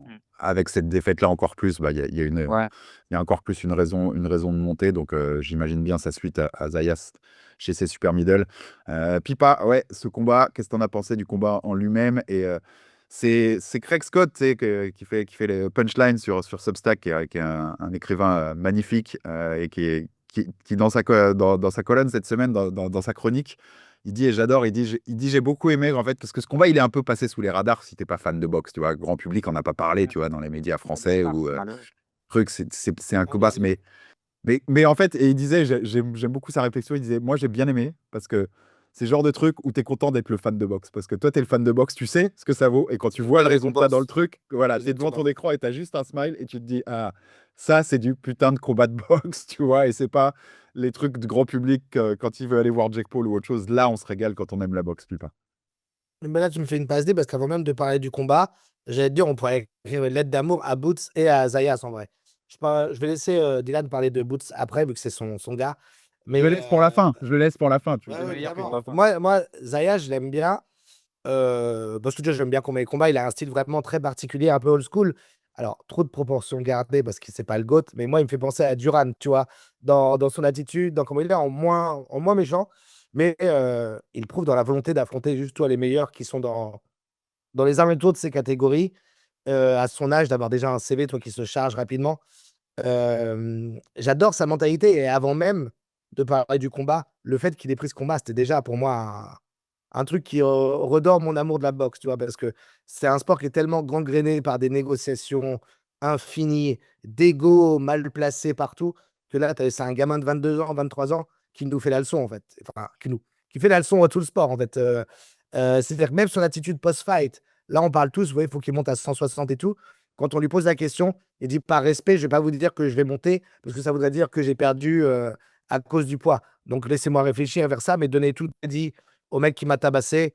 Boots, c'est un mec incroyable, blablabla, tu vois, genre, que ce soit post-fight, pré-fight, le fait de prendre le combat, la manière dont il combat, tout est fait pour que ce mec, faut que ce soit le chouchou des fans de boxe, tu vois, genre, j'en suis sûr que dans sa communauté, il est extrêmement apprécié et tout. Mais c'est vrai que ça, c'est le genre de combat, toi, ça n'a pas dû faire un nombre de visionnages incroyable, nombre de vues non plus, mais c'est le cadeau que tu mérites quand tu es un fan et que tu t'es tapé des mois et des mois de combats pourris ou de trucs qui sont surcotés. Là, tu as vraiment un vrai banger. Et d'ailleurs, pour moi, en parlant du combat, c'est tellement un banger qu'au début, j'ai l'impression d'avoir un train de retard. C'est-à-dire que moi, ça me choque comment ça commence, ce premier round. Tu sais, moi, mec, je viens du Muay Thai, donc pour moi, les deux premiers rounds, tranquille. Ça Tu sais, bite, ça genre, bite. oui, il faut laisser prendre les informations, il faut laisser me réveiller et tout. Et là, je pense que Zayas, justement, il a même démarré trop fort. Je pense que là, il a vraiment voulu tester un truc et Boots, il l'a accueilli, mais ouais, le round 1 de Boots, c'est quelque chose. Ah, Euh, mais ce que Zayas, en vrai, il a beaucoup de qualités qu'il n'a pas pu montrer samedi soir parce que le mec en face, c'est juste à toutes les réponses, en fait. C'est-à-dire que Zayas, normalement, c'est un mec quand même qui est. Moi, pourquoi je l'adore, quand je parlais de Duran et tout, bon, il boxe à l'intérieur, mais la boxe de nos jours n'est plus comme celle de l'époque de Duran. Donc, tu peux pas boxer autant à l'intérieur que ça, mais il aime bien le faire quand même. Mais il est méga fort à mi-distance. Il est vraiment.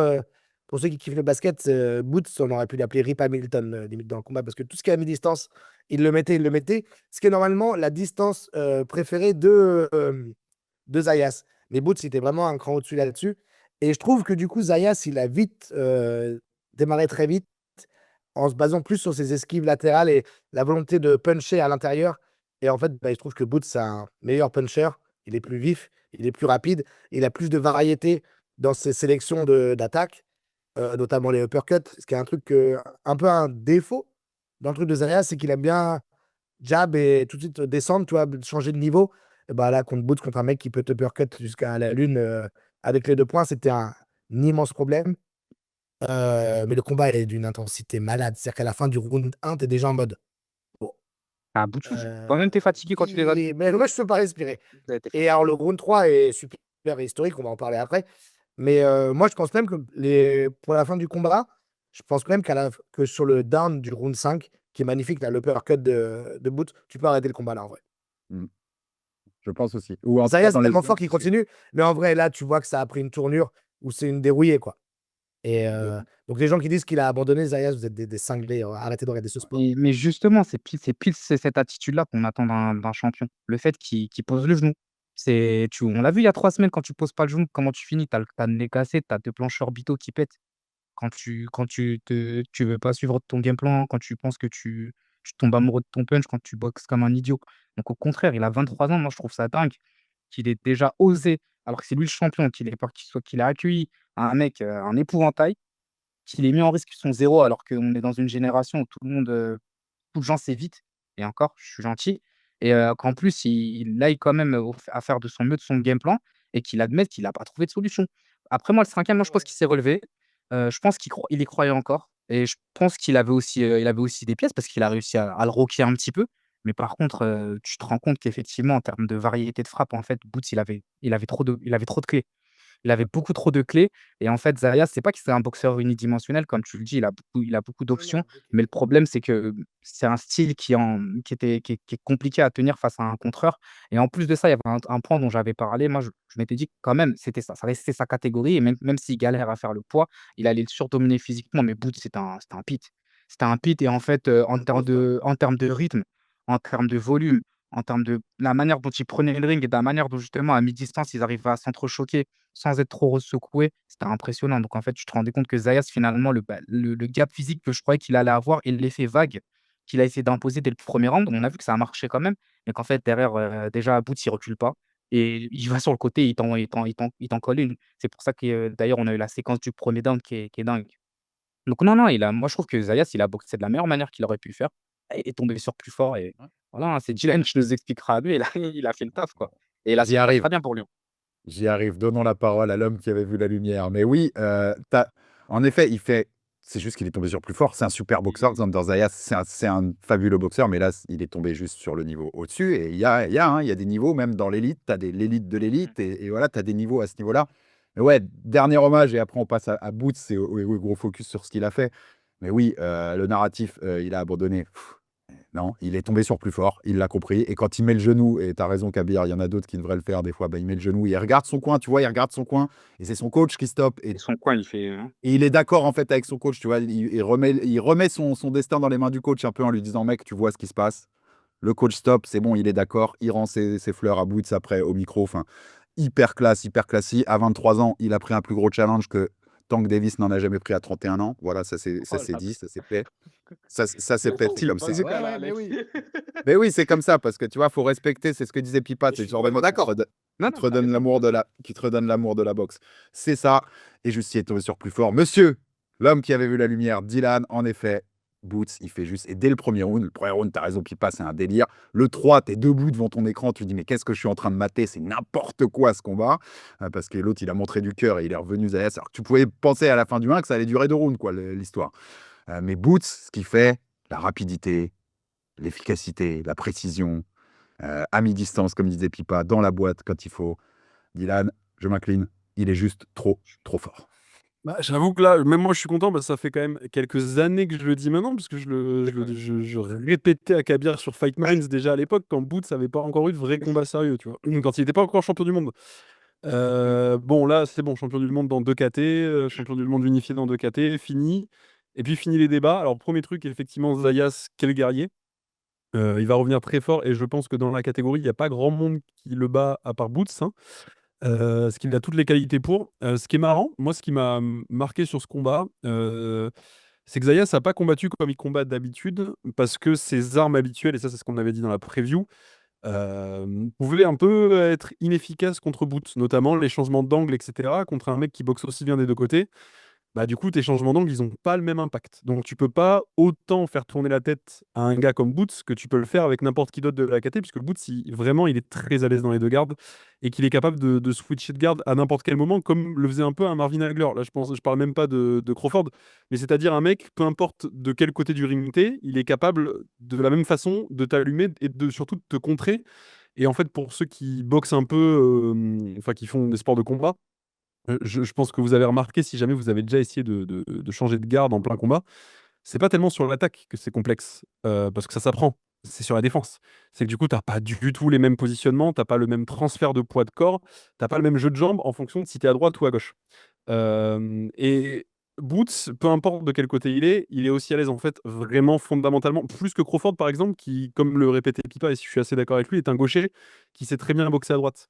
Boots, il est vraiment aussi à l'aise dans les 2 gardes et ça s'est vu et du coup, le problème c'est que Zayas peut pas prendre d'angle et donc ce qui fait aussi une de ses qualités, surtout à ces poids-là, bah, du coup ça a pas pu lui servir dans ce fight-là. Hem, Énorme guerrier, nonobstant, effectivement, j'ai même pas envie de remarquer les gens qui disent qu'il a abandonné. Faut jamais être monté dans un ring, encore une fois, pour dire que Zayas a abandonné. Le troisième round, moi, au-delà du fait que c'était un round extraordinaire, a répondu à une autre question. Boots a un menton en adamantium, parce qu'il reste debout alors qu'il prend des patates d'un mec qui est plus lourd et plus costaud que lui fondamentalement, et il prend des vraies grosses patates. Il prend une gauche à un moment donné qui est monstrueuse en ligne. Ouais, ouais, où tu te dis, bon, bah là, le combat est fini en fait. Boots, menton de fou, donc ça rajoute. Parce que ça, on n'avait pas vraiment de réponse jusqu'à présent sur le menton, il n'avait pas été testé, Boots, donc voilà. Il n'a pas pris de down sur ce fight, ce qui est un petit miracle vu le troisième round. Et aussi, on a vu capacité de récupération et mental de le champion. Donc là, on a tout vu, parce que ce qu'il lui fait après le round 3, c'est-à-dire le round 4 et le round 5, tu te dis, c'est fou de revenir d'aussi loin et de revenir aussi bien. Boots, si tu prends le combat, Zayas fait un combat magnifique. Enfin, il fait le combat qu'il peut, on va dire ça comme ça. Il fait un très beau combat, et combat de guerrier. Et vraiment, encore une fois, pour un drôle de 23 piges, à part avoir enfin, il a donné une leçon à beaucoup de boxeurs, et y compris effectivement des mecs de 30 piges qu'on considère comme l'élite. Alors, Gervonta Davis est un très bon exemple de ça. Mais il a donné une petite leçon à tous les boxeurs actuels. Vraiment boxeur old school, Zayas, hein, pas peur des défis, et il se défile pas, et même s'il se fait tabasser, il est encore dans le ring. Mais si tu vraiment factuellement tu prends le combat à froid, Boots il a tabassé Zayas. Il lui a roulé dessus, et à part cette séquence, ce round 3, la domination de Boots, elle est énorme. Et dominer à ce point-là un mec comme Zayas, alors il y a ce round 3, mais sinon, c'est vraiment Crawford-Spence. Spence avait plus d'accomplissement que Zayas, machin. Mais c'est vraiment ce truc de, ok, là, on va voir qui est le meilleur boxeur de la catégorie. Ouais. C'est le combat qui va décider de ça. Et en fait, c'est unilatéral. Et on a T'en as un des ouais. deux qui sort en mode, je suis vraiment, vraiment très largement le meilleur boxeur de la Et catégorie. même la fin, parce que tu disais comment il revient au round 4 et 5, mais même la fin du 3 en vrai, hein. Il revient Même la fin du 3. il commence déjà à Ouais, revenir, ouais, quoi. ouais, ouais. Comment déjà tenter des overhands et tout. En plus, il aime la bagarre. Bah, c'est-à-dire que Boots, qui est un boxeur ultra technique, ultra élégant, etc. En plus, il est à l'aise dans la bagarre. Ouais, Moi, je vous le dis, c'est je sais pas qui va le battre. Je ne sais pas qui. Et là, effectivement, c'est mon chouchou parce que j'adore Boots, et j'espère que les gens ont vu dans ce combat ce que j'adore chez Boots, parce que, à part 2-3 fois où il fait des trucs un peu highlight Instagram, je baisse les mains, je fais une esquive de. Bon, après, c'est magnifique, hein, je suis désolé, on est obligé de le dire, c'est beau. À Ouais, part le début du combat où il a besoin de ça, peut-être aussi pour se mettre dans la zone, hein, c'est pas. Voilà. Quand il combat sérieusement contre un mec de l'élite, là, franchement, mais moi, c'est beau avoir boxé. Putain, qu'est-ce on que j'aime la boxe de Boots, moi. Pipa, je te redonne la parole, mais on l'avait dit, hein, c'est un mec qu'on avait pressenti quand même que contre plus les challenges étaient hauts, plus on le verrait au plus magnifique. Et en effet, c'est peut-être son seul petit défaut, mais bon, c'est le défaut aussi des mecs qui sont forts, des fois. Des fois, oui, c'est petite tendance à se regarder un poil boxer sur certaines séquences, parce qu'il sait qu'il fait des choses bien. Mais sinon, quel putain de boxeur. Enfin, à un moment, il faut dire des mots, quoi, de Ah non. Pipa. Et justement, sur le fait de se regarder boxer, moi, je trouve que dans ce combat, il était extrêmement concentré, et c'est un peu Zayas qui a ce défaut de jeunesse, que dès qu'il touche un coup, il y a un peu je me regarde ce que j'ai fait. Alors que Boots, il était dedans, mais non-stop. Alors, ok, ça show up un peu quand ça met une esquive par-ci par-là, mais dans la poche, moi, il m'a tellement impressionné. Parce que pour le comparer à Crawford, la petite différence, c'est que Crawford, plus il est monté en poids, moins c'est devenu un bagarreur. C'est-à-dire que son aisance technique, sa rapidité, sa vélocité fait qu'il contrôlait les échanges, allait mettre ce qu'il a, allait scorer dans la poche, puis ressortait, comme contre Canelo par exemple. Alors que là, Boots, il brille dans la poche. C'est-à-dire qu'il est resté. Il n'a pas.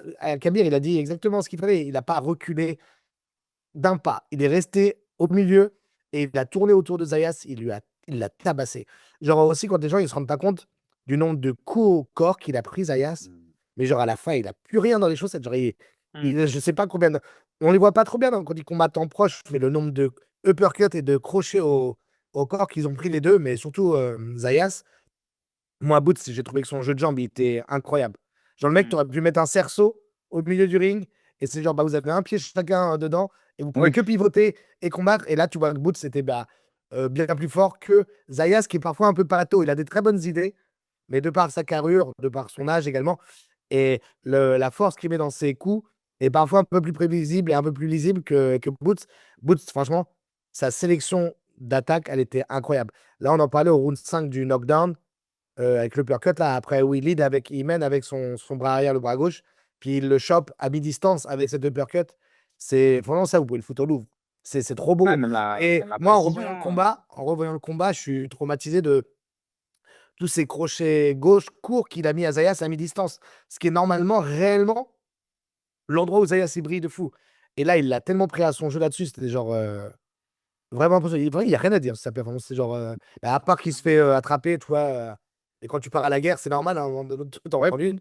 et Et ouais, encore, puis sa réaction à ça est parfaite. c'est ça, cette petite brin, parce que sinon il le tabasse tout le long, mais cette petite brin de fragilité du 3, bah, en fait, elle met de la grandeur aussi sur Boots, parce qu'il revient, parce qu'il y a ce mental de Et guerrier, à la fin du round 3, il tabasse Zayas encore. alors qu'il est contre un mec, comme disait Dylan, quand même, qui est plus gros naturellement, enfin, tu vois, qui est Qui est un le peu futur. plus impressionnant et qui lui met des sacrées patates dans ce 3. Enfin, c'est assez fou, en effet, sa capacité qu'il a à Moi, revenir. honnêtement, juste pour finir, sur Boots, comme je l'avais jamais vraiment. Enfin, je savais qu'il était fort, évidemment. Et je voyais très bien les capacités dont parlait Dylan ou même vous dans la preview. C'est juste que comme moi, j'avais un peu perdu d'intérêt par lui, parce que je trouve qu'il s'était un peu perdu dans la boxe. C'est-à-dire que bah, quand est-ce qu'il y a un gros combat, quoi. Genre, j'en ai marre de voir gagner des combats de mecs que je connais pas ou qui n'ont pas de page sur Wikipédia ou bref, ce genre de truc. Et j'étais pas méga fan de ses déclarations. Et tout ce qui s'est passé cette semaine de Fight Week, que ce soit pour Zayas ou pour Boots, les deux, c'est bon, j'ai retrouvé des chouchous dans cette division que je vais suivre de proche. Et bon, Zayas, je l'aimais déjà bien avant, on avait compris, je pense. Mais même Boots, maintenant, tu vois, je suis méga hypé de le voir et je suis content que les gens lui donnent son crédit également, du coup. Ouais, Boots, je pense qu'il a quand même été beaucoup victime de Crawford, dans le sens où pendant très longtemps, il a cherché à l'avoir. Et du fait que Crawford lui donne plus ou moins un pas l'heure, qu'il soit plus ou moins dans les mêmes catégories, qu'en plus, voilà, Crawford, en Crawford qu'il est, c'était pas forcément un combat qui pouvait l'intéresser à ce moment-là de la carrière. Alors que bah, aujourd'hui, quand tu les vois, tu te dis, ah mince, ça aurait été sympa quand même d'avoir un petit Crawford Boots, franchement. Des sweet cheaters qui sont durs et tout, donc ça aurait été cool. Mais voilà, il a été aussi victime de la KT et du timing. Mais là, justement, il y a de la place. Il y a de la place pour les 2. Là, Boots, lui, il arrive à son prime, il a 28-29, il a du temps, il est au bon poids et je pense qu'il va encore grossir d'ailleurs après. Donc il a vraiment, je pense, facile 4-5 belles années derrière et Zayas, j'en parle même pas. Franchement, Zayas, j'en parle pas parce que pour moi, comme tu disais, il y a beaucoup de défauts dus à la jeunesse, mais il va prendre en maturité, Tellement de talent aussi que. technique, stratégique, musculaire et donc après la suite aussi, elle va être belle. Donc non, non, je trouve que ça met un beau point sur la map et un beau point sur la temporalité de la catégorie des super welter et ça va nous permettre de redéfinir aussi un peu ce qui va se passer sur les prochaines années. Il y a personne qui le bat chez Welter, hein. Personne, hein. Enfin, chez Super Welter, pardon. Il y a personne qui le bat à bout de ça. Je vous le dis, hein. Ortiz Oui. le bat pas. Fundora, je pense qu'il le tabasse, vraiment. Je suis désolé. Kelly, je sais même pas s'il tient 5 rounds. Ah, contraste très marrant quand t'as Fundora, tu sais, un mec bien grand. Ah bah, non mais Fundora, le pauvre, imagine. T'as vu comme dans la poche, comme il rentre, Boots. Mais Fundora, il fait pas 3 rounds. C'est le match que je veux le plus voir. Ah, pas moi. Fundora, il fait 4 mètres. Voilà. Ouais. Fundora, qualité de boxeur, 4 mètres. 4 mètres et 40 kilos. Voilà. C'est vraiment. Pardon, hein, je déteste Fundora. Fundora aurait dû. Ah ouais? C'est ouf. Je déteste ce boxeur. Je déteste. Voilà. Je déteste. Enfin, pas l'être humain. Je déteste Non, le mais le boxeur style, je pour vois. ça. Oh là là. Le mec, le gars, il fait 2 mètres. Il fait 1,97. Il est super welter. Mais frérot, Une mange du dinguerie. poulet. Qu'est-ce que tu fous? Va bouffer du poulet et du riz. Donc, franchement, Ennis, il rentre une fois dans la poche, le combat est fini. Et il va rentrer dans la poche au bout de 22 secondes dans le round 1. Ah, pas drôle, hein. Si demain il veut unifier les ceintures, Ennis, en 2 semaines, il peut faire les 2 combats. Et même pas, il le touche, les deux là. Kelly et Fundora. Il C'est- peut devenir. Mais On Fundora, rappellera que le combattant préféré de Dylan est Tommy Hearns. Niveau Tommy Hearns, il a boxé jusqu'en cruiser, hein. Alors, C'était une blague, c'est voilà, juste pour voilà. les fans de Champion du monde dans 6 catégories. Là, on n'est pas chez Fundora qui est Ah, même attends, pas Fundora, c'est mangé. pas terminé, mon gars. Ouais, pas terminé, mais bientôt du coup, c'est bientôt terminé. non, la place. C'est bien, t'ouvres la suite. Bonne passe des Dylan, t'ouvres la suite aussi. Déjà, Kabir, oui, parenthèse, oui, Boots Crawford, quand tu vois ça, mamma Ça aurait mia, été le un combat, bon, ça. bon. Mamma mia, le combat que ça aurait Mais là, été. aujourd'hui, hein, je sais pas, Crawford, je sais pas, ses investissements bizarres là au Japon, ça marche pas, il a besoin d'oser, il revient. Moi, j'ai dit, bon, bah vas-y, hein, faites-le. Mais En effet, Crawford, c'est un mec très, très intelligent, Il sportif, reviendra pas. je pense qu'il sait très bien ce qu'il voit. Il sait très Oui, bien oui. ce qu'il voit et que, tu vois, ça, c'est risqué quand même. Même si tout, Terence Crawford, magnifique qu'il est. Mais donc, la suite, tu en as parlé là. Parce que là, le narratif, et puis Pat avait raison, c'est aussi, moi, un petit peu ce qui me freinait sur Boots, c'est qu'on n'avait pas les gros combats. Et ben là, il est dans la division la plus dense aujourd'hui, où il y a plein de noms, et c'est The Man, c'est lui aujourd'hui. Il a 2 ceintures. The Ring l'a mis numéro 1 de son classement, puisqu'ils étaient ils étaient pas assez. Il n'y avait pas la ceinture The Ring en jeu, on rappelle, hein, ils n'étaient pas considérés comme les mecs au-dessus, c'était Virgil Ortiz et Fundora. Peut-être Zaya c'était 2, non, je crois pas, je crois même pas, je crois que c'était 3 et 4 ou 3 et 5, comme ça. En tout cas, ils l'ont mis maintenant numéro 1 et c'est normal, après cette perf-là. Et donc, il a les cartes en main. Donc, les infos qu'on a, c'est que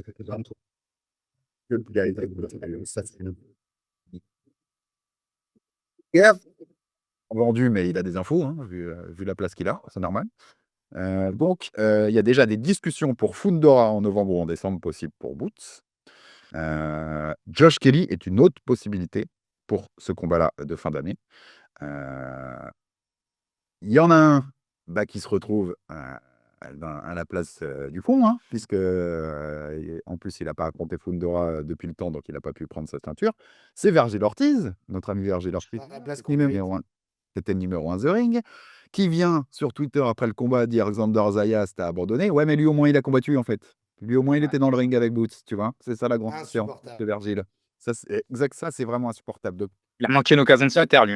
T'as fait tes choix d'aller chez Golden Boy et chez machin et de faire qu'il se passe tout ce bordel. On va pas revenir, on en a déjà parlé plein de fois dans Jabenouk à tout le bordel qu'il y a depuis des mois avec ce combat qui aurait dû se faire et qui finalement se fait pas pour plein de raisons.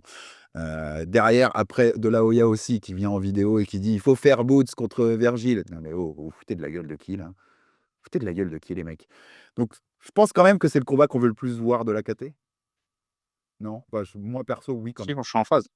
Après, Oui. Fundora, moi, je te dis, moi, c'est un pour les feux d'artifice, pour TikTok, voilà, je vous le dis, voilà, génération Moi, je pense que génération le combat contre Josh Kelly peut être fun, mais Moi, je Ah, cautionne pas, je pense que c'est pas drôle et je pense que Ortiz, c'est pas drôle non plus. Non, mais je suis désolé, Ortiz, c'est pareil. Ortiz, oui, mais Ortiz, oui, bah, enfin, je sais pas, moi, je regarde les combats, contrairement apparemment à beaucoup de monde. Du coup, je sais pas, on l'a vu, Ortiz Boachuk, les gens l'ont vu ce fight par exemple ou pas? Est-ce qu'on il a pense que galéré, hein. Boachuk, c'est. Bah ouais, il prend 2 downs dans le combat. Ortiz, il est pas très bon. Il gagne une split décision à la fin. Enfin, une majority decision. Majority decision. Bon, si tu la donnes à Boachuk, nous à l'époque, je me rappelle, Kaby, on l'avait débriefé. Si tu la donnes à Boachuk, je suis pas choqué. Hein. Le combat contre Madrimov, on n'en parlera pas parce que Madrimov, c'est un bourbier, ça on a compris. Pareil, le combat contre Madrimov, il est quand même pas. Par 115-113 pour 2 juges, hein. Madrimov, c'était pareil, hein, c'était C'est ça. kiff. Et Bah, tu le donnes Madrimov, il à match nul, c'est pas choquant non plus. Et après, bon, lui. Madrimov, c'était galère aussi pour lui, il y avait tout Oui, un oui, oui. contexte, enfin, C'est pour ça, après, bon, Erickson Lubin, bon, bah, on s'en fout. Mais vraiment, enfin, je pense que Ortiz, on en fait beaucoup. Je pense que Zayas est meilleur qu'Ortiz, par exemple. Voilà, oui, que je je Bah, dis, largement. et je Ouais, pense ouais, vraiment, et donc Ortiz, on en fait beaucoup parce que c'est aussi un nom et parce qu'il est mieux d'un point de vue marketing et management, il est plus marketing et marketable que Zayas. Je pense vraiment que Ortiz Boots, le combat est pas compétitif. Et en Non, plus, mais c'est Boots, c'est Ortiz qui a fui le combat contre Boots. Maintenant, on le sait, puisque Boots, il a accepté de dire Zayas, qui encore une fois est plus un bourbier qu'Ortiz. Enfin, bref. c'est une question, t'as raison. Quand je disais c'est celui qu'on veut le plus voir, parce qu'il y a aussi ce côté, enfin, faut pas se mentir, il y a ce côté marketing qui sera beaucoup Oui, plus oui. présent qu'avec Fundora ou qu'avec Josh Kelly, tu vois. Mais j'aurais du mal, oui, à pronostiquer autre chose qu'une victoire de Boots, c'est évident. Mais en fait, d'un point de vue marketing, si tu fais. En plus, pour lui dire, bon, bah, de toute façon, tu vois, as joué le malin, ben, reste sur le côté pour l'instant, tu vois. Mais d'un point de vue marketing, à mon avis, le plus intelligent, c'est que Boots aille te défoncer Fundora et Kelly assez vite. Prendre l'Undisputed, bah oui. Et que Ortiz, ce soit Undisputed. Et qu'il le batte pour l'Undisputed, mais que tu puisses vendre ça comme méga fight, tu vois. Même si. t'auras des invaincus, t'auras des gros noms, enfin, Ortiz, d'un point de vue marketing, justement, comme je disais, il est vendable parce que bah, déjà, il regarde pas les combats, il regarde les box strike, donc il verra. Putain, il va peut-être le mettre KO et tout. D'ailleurs, Non, tu fais dans Ortiz l'idéal, Fundora, et puis tu fais Ortiz Fundora, Boots Kelly de l'autre côté, et les deux vainqueurs s'affrontent, et on fait un Undisputed chez Super Welter. c'est ça qui est Ouais. fou dans l'info, que pour l'instant, il y a des discussions Boots, Fundora, parce que tu te dirais, mais en fait, ce qu'il faut faire, c'est Kelly, et puis Fundora, il affronte enfin Ortiz, parce que le mec, il est champion intérimaire depuis je sais pas combien de temps, à un moment, Ah, t'affrontes le oui, ça champion, quand même. fait 3 ans, je crois. tu dois affronter le champion à un moment. Enfin, c'est la logique du truc, tu vois. Donc, je sais pas, faites un truc, peu importe ce scénar-là, mais faites un truc pour qu'on ait ça à la fin. Ça va le faire. Ça va le faire. Mais oui, le meilleur super welter de la planète, c'est Jaron Boutseinis. Je pense qu'on n'aura plus trop de débats après ce qu'on a vu. Et Zayas est peut-être le deuxième meilleur super welter de la Oui, planète. oui, non, mais c'est sûr, c'est sûr. Oui, Tout je le débat pense aussi. des fous du bus, là, c'est sa place. Ouais, Hein, mais dans le il va. partant. il- Bah, Voilà, Zayas, merci, c'est Kelly. parfait, en vrai. Passe D, c'est la Coupe du Maintenant, on Monde. sait c'est qui les deux fous du bus de cette conversation. Et il faut monter, faut laisser Zayas monter. Oui, je pense aussi, tu as raison, Il faut à soi. travail. Mais Et moi, heureusement. je le vois très bien, le petit combat à Philadelphie, histoire de récompenser Boots contre Josh Kelly. Oui. Josh Kelly, tu le récompenses du fait que ce soit un mec qui a quand même été prendre Murtaz Aliyev, tu vois. Alors, je donne pas beaucoup de chance à Kelly, mais c'est un mec qui a joué par le jeu et qui a gagné. Tu vois. C'est-à-dire qu'il allait chercher un mec qui est un peu costaud, difficile à aller chercher. On était tous un peu surpris de sa performance. Et bah, tu sais quoi, récompense-le. Je suis pas sûr que ce soit une récompense parce que tu C'est clair. un prendre cher. Mais tu as l'occasion d'affronter le mec de la division. Et en plus, si tu veux que Boots devienne un peu plus populaire ou que ça continue, tu l'amènes à Philadelphie chez lui. C'est déjà là où ce combat aurait dû avoir lieu d'ailleurs. Et en plus, face à Josh Kelly, ça va donner un petit banger, comme disait sûrement Dylan, de 4-5 rounds, où il y a un like de ouf. Et bah là, c'est bon. Boots, tu le mets sur notre planète. Et puis, bah, on démarre. Et puis, Josh Kelly, il a l'occasion d'une vie également. En termes de trash talk aussi, parce qu'il est bon, Kelly. Ouais, comme ça, de donner Pardon, aucun son méritant. Olympique et tout. Enfin, voilà. Moi, je Oui. marche à l'ancienne là-dessus, que je ne m'en bats les couilles de la popularité, de tous ces trucs-là. Juste donner aux mecs qui travaillent du travail, tu vois. Genre, et donc, Oui, oui. Boots Kelly, ça me va très bien. Et puis Fundora Ortiz, si jamais ça arrive. Mais moi, je pense qu'Ortiz, il va jamais prendre aucun mec qui a le moindre risque de lui amener la défaite maintenant. Après ce qu'il a vécu, c'est sûr qu'il va rester caché à combattre des vieux mecs ou d'aller chercher un combat, mais il va jamais faire ce que Zayas ou Kelly sont prêts à faire et tout. Pipa qui fait un podcast de boxe qui pense encore qu'on récompense le travail, c'est incroyable, c'est magnifique. Ouais, c'est ça que j'aime bien Zayas, du coup. Mais oui, tu as J'étais à Miguel Cotto, maintenant j'ai Zayas. c'est une Voilà. discussion, c'est même pas une discussion longue, on peut faire vite, mais bon, je pense qu'il rentre dans ce subjectif et légendaire classement pound for pound, Boots, hein, on n'a pas trop de débat là-dessus, mais où est-ce que vous le placez, Kabir? Tu le places où? Moi, j'avais mis 5e ou 6e, je crois. Mais ils se sont fâchés là dans le chat WhatsApp, là, les deux chauds. non. Ils sont 8e. Non? Non, on s'est pas Mmh. fâché pour ça. Non, non, non. Alors non, mais là, voilà. Alors là, tu veux rentrer là-dedans, Kabir? On s'est fâché parce que t'as mis Canelo Alvarez dans ton top 10 pound for pound, frérot, en 2026. C'est pas fâcheux? J'ai dit à chaud. Le mec est mexicain. Il est fou. Voilà, j'ai la moustache, vous avez pas vu? Non, mais c'est fou. Penny Hardaway. Il a essayé de nous la mettre là. Non, non, non, c'est mort. 5-6, en gros, il est en bataille avec quoi? Benavidez, Shakur? Voilà, il était en bataille avec Benavidez. Benavidez, Bivol. Ok, voilà. Benavidez, voilà, ok. Dylan, tu l'aurais où? Ouais, moi, il est pareil. Ça se débat avec Benavidez, moi. Bivol est en dessous pour moi. Encore une fois, classement pound for pound, moi, il y a une histoire de plusieurs catégories. Voilà. Donc, il faut, parce que Ah oui, pour c'est vrai. prouver pour moi que t'es bon pound for pound, bah, enfin, quel meilleur moyen de le prouver qu'en étant champion dans plusieurs catégories de poids, en montrant que ton style fonctionne, donc d'un point de vue pound for pound. Et Bivol, pour le coup, dans mon classement pound for pound, j'ai toujours eu un peu de mal à le mettre.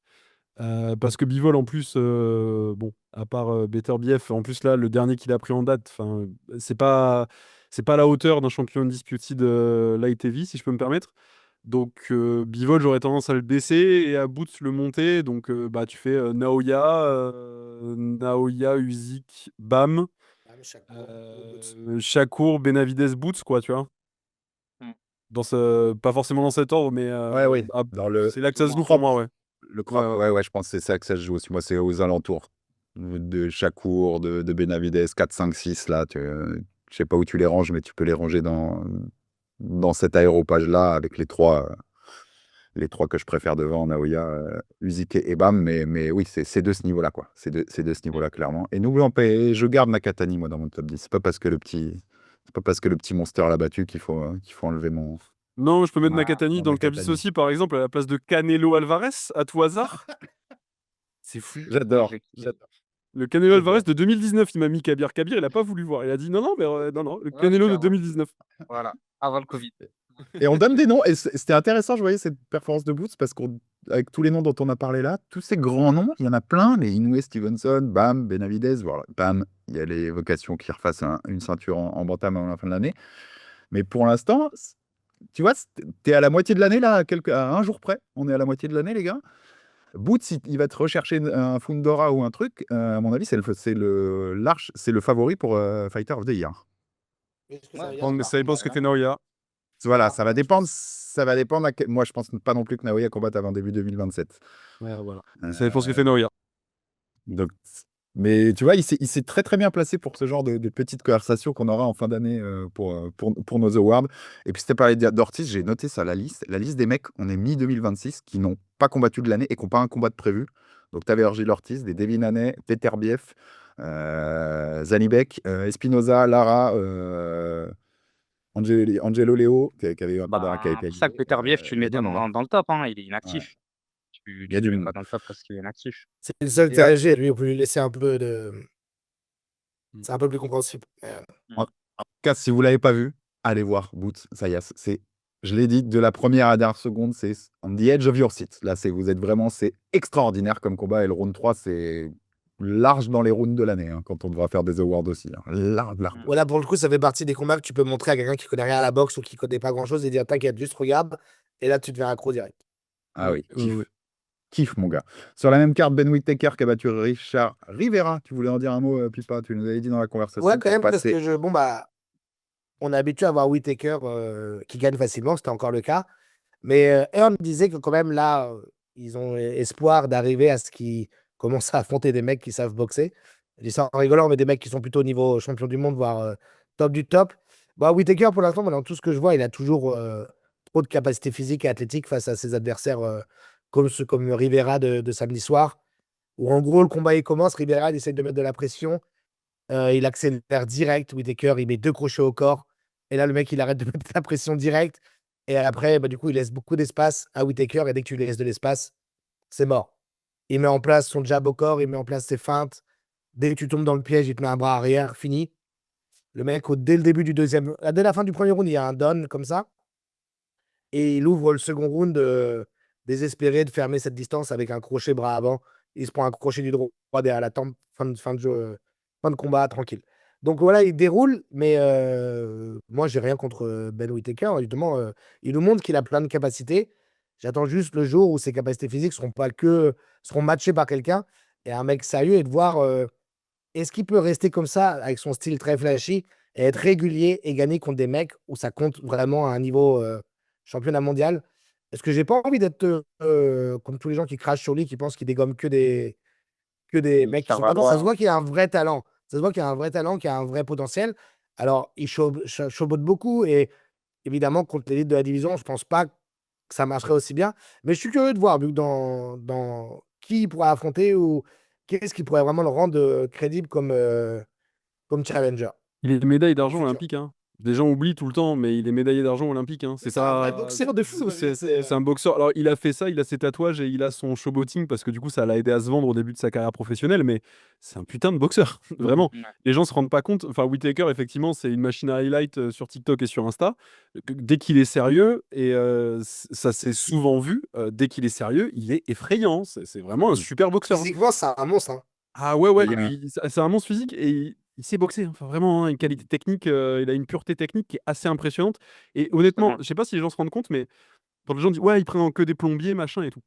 Le fait d'arriver à choboter à ce point-là contre des boxeurs professionnels, même si le mec en face, c'est pas l'élite, c'est impressionnant. Faut atteindre un niveau de maîtrise de ta boxe, de la distance de tes placements et cetera, vraiment qui est impressionnant. Ben Whittaker, attention, enfin vraiment, on va le laisser monter. En plus, c'est Eddie Hearn, hein, qui le représente, donc Eddie Hearn, enfin tu vois, il est dans une bonne école en plus.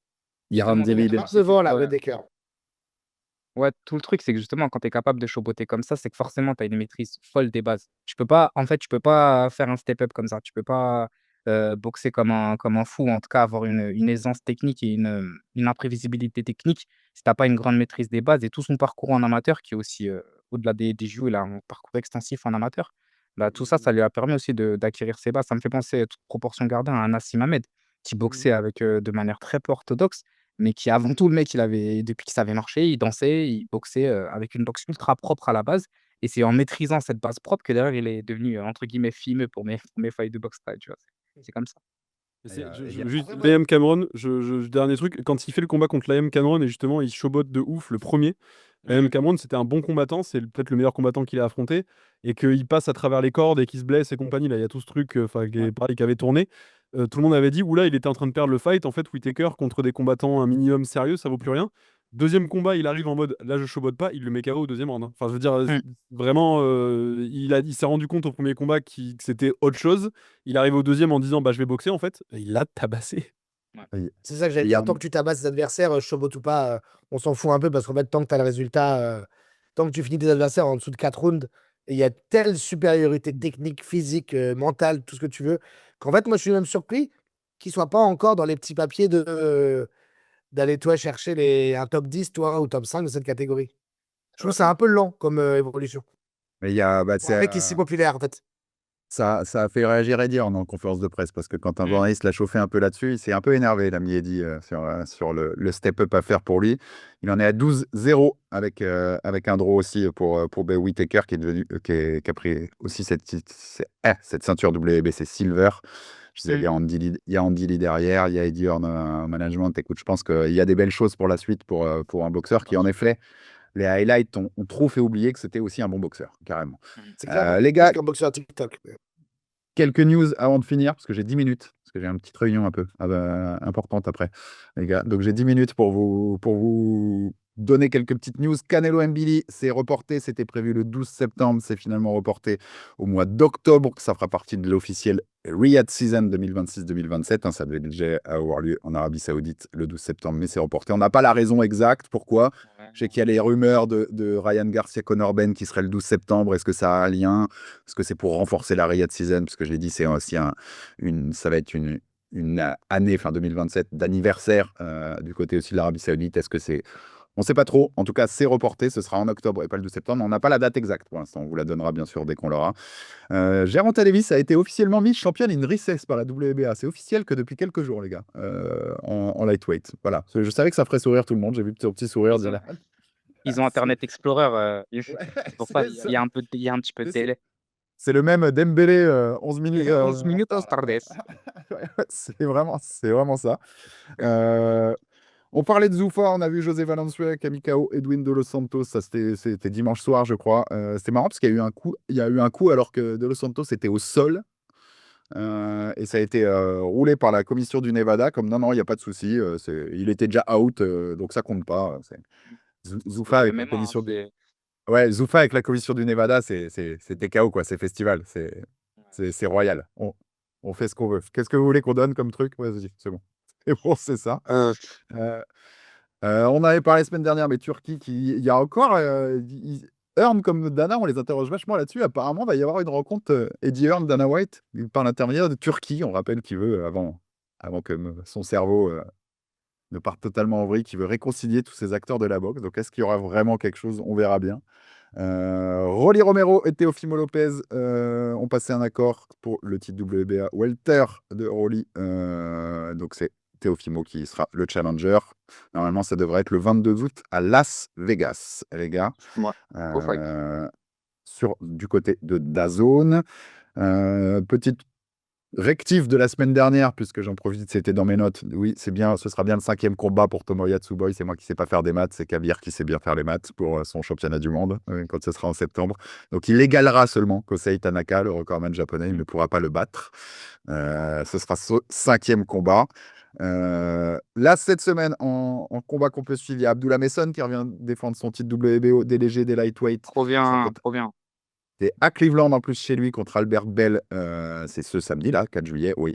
Alors, si vous suivez un peu les choses de la boxe, c'était pas son adversaire au début, hein. C'était Joe Cordina, le Gallois, qui était censé être son adversaire. Sauf que Joe Cordina, on lui a interdit l'entrée aux États-Unis ces derniers jours quand il a voulu aller aux États-Unis. Interdit d'entrée, donc ils ont dû changer d'adversaire pour Abdullah Messon. Sur la même carte, d'ailleurs, il y aura Chouchou Carrington aussi qui défend son titre WBC des plumes contre René Palacios, un possible adversaire de Naoya quand il montera Chouchou. En tout cas, il en rêve au Madison Square Garden. Et donc, intéressant, c'est qu'on n'a pas la raison exacte de l'interdiction de territoire américain de Joe Cordina. Il y avait beaucoup de rumeurs qui tournaient que c'était parce qu'il y avait des liens avec Daniel Kinahan. Alors, le mafieux. D'ailleurs, précision que j'ai pas dit la semaine. J'ai pas dit la semaine dernière. C'était important parce que la semaine dernière, j'ai dit je ne sais plus où il est en ce moment, Kinahan. Et Kinahan, il a été arrêté en avril. On me l'a rappelé. Merci John qui me l'a rappelé. Il a été arrêté en avril à Dubaï, en effet. Donc, on sait où il est, en fait, Daniel Kinahan, désormais. Mais oui, la connexion d'ailleurs, elle est assez simple. C'est que l'année dernière, il y a eu des rumeurs de retour de Kinahan dans la boxe à travers un ami à lui qui s'appelle Ento Fitzpatrick. Ento Fitzpatrick, c'est le manager de Joe Cordina. Donc le lien était quand même assez, assez clair directement. Il s'occupe une partie de sa carrière. Apparemment, ce serait pas ça. Et apparemment, c'est qu'il aurait des casseroles, il aurait tapé des mecs dans la rue, Joe Cordina. Des mecs sous alcool. Enfin, il y a une histoire un peu sombre. Et apparemment, la vraie raison de l'interdiction de Sol US, c'est plus ça que ses liens avec Keenan. Bah oui, parce que quand tu as des liens avec Keenan et que tu t'appelles Tyson Fury, ça passe crème, donc bon. T'as vu? On évite à la Maison Blanche. Et maintenant, il n'y a plus de. Il y a plus de ban, tout est libre maintenant pour tout ça. Un ami du En pays. tout cas, ce ne sera pas Cordina pour Abdullah Messon et ce sera bien Albert Bell ce samedi. Et ces derniers jours, on a aussi vu quand même, parce que c'était un combat qui nous concernait par ping-pong, puisque son adversaire d'avant, c'était David Papo, et il aurait sans doute mérité de prendre la victoire en Australie. Liam Paro, qui l'avait battu, est devenu champion IBF des welter en battant Lewis Crocker en Australie. Parce que le combat va encore eu lieu cette fois en Australie. Très bon management de carrière, hein, Paro. Hein. Je peux Ouais, te dire, mais par les contre, mecs, il va boxer là. ils lui obtiennent toutes les possibilités, ils lui obtiennent les championnats et les combats éliminatoires chez lui. Il est bien, bien comme il faut. Décision unanime une nouvelle fois et il devient donc champion du monde. Et les mecs qui demandaient à ce que Pacquiao aille lui prendre son titre en Australie pour venger la défaite en Australie de l'époque. Écoute, je ne sais pas si Pacquiao c'est encore dans ses cordes, ce genre de choses. Mais oui, c'est là que tu vois que la boxe, quand tu es bien managé aussi, quand tu as les bons mecs derrière toi pour t'accompagner bien, bah, tu peux devenir champion du monde. Ouais, c'est tordu, tu vois? Et derrière, bah, Ouais. justement, tu as David Papo qui va combattre dans quelques semaines, tu vois? Et pour une ceinture vacante, enfin, mais qui a pas autant de valeur, tu vois? Donc Le combat sera pas diffusé. Mmh, en plus. Vraiment, Parlant de combat pas diffusé, il y a Kevin Elesadjo aussi ce week-end. Donc tu vois, ça va être diffusé aussi, pareil. Non, je crois pas. Ça ça monte de la Kevin, famille c'est son Yovan. 3e combat dans 2 semaines. Genre là, il y a Estelle Mosley aussi qui combat sur la même carte. Et... Papo, c'est Eubank, hein. Enfin, c'est un. Mmh. Oui, C'est ça, l'autre. Ouais. l'autre, oui, l'autre. Ouais, oui. Ouais. Enfin, le troisième, en fait, même. Juste. Directement. C'est ça. Ouais, donc à voir si ce sera diffusé. D'ailleurs, au moment où on parle, alors je sais qu'il y a des discussions. J'ai pris les petites infos, je vous en avais parlé dans la conversation, il y a des discussions à droite à gauche, mais au moment où on parle, Yoka Gassiev, c'est pas diffusé en France. Hein. C'est dans 11 jours. Hein. C'est n'importe quoi. Ça va être. Vous inquiétez pas, je vais jouer de mes relations, les gars. Je gère. Je gère. Kabir, Je gère. AMC. J'ai sorti le badge, je gère. Je gère. Kabir, si tu veux, je connais la maison, je peux te donner les endroits où il y a les bureaux. Dis-moi là où Les il est sonné, taper. dis-moi le bureau, je vais toquer là, je vais taper, je vais nasper quel rédacteur ou je sais pas quoi. Faut le diffuser sur Jab Live, wesh. En plus, Ouais, c'est en Russie. C'est en Russie, c'est à l'heure, c'est à la bonne heure. Là. C'est le commentaire en russe. Ouais, moi, je Ouais, peux faire la trad en direct si vous voulez. Dilak fait la partie Gassiev, exactement. Le spécialiste Gassiev pour ça. Donc en tout cas, bon, on espère que ça va se réveiller d'ici là et qu'on aura quand même. Ça mérite que la France voit Tony Yoka avoir cette chance contre Mourad Gaziev de devenir champion du monde WBA, puisque la ceinture a été lâchée par Alexander Usyk et ça nous fait boucler la boucle puisque c'était le premier thème de cette émission. Merci beaucoup, les gars. Je vous laisse. Les affaires m'appellent. Je les laisse. Et on se revoit très vite parce que Yoka, on va en parler. Hein, je vous le dis tout de suite sur Jab Life et dans Jab Nook parce que c'est très important le combat qui arrive. Kabir, merci. Tu peux retourner vendre des assurances, tout va bien. Merci, j'ai eu dans 2 minutes. Dylan, à Golf. très vite. Pipa À plus. également, comme d'habitude. Toujours un plaisir de t'avoir. Et on se retrouve tous très vite sur Jab Live, Jab Nook. Vive la boxe. Ciao, ciao.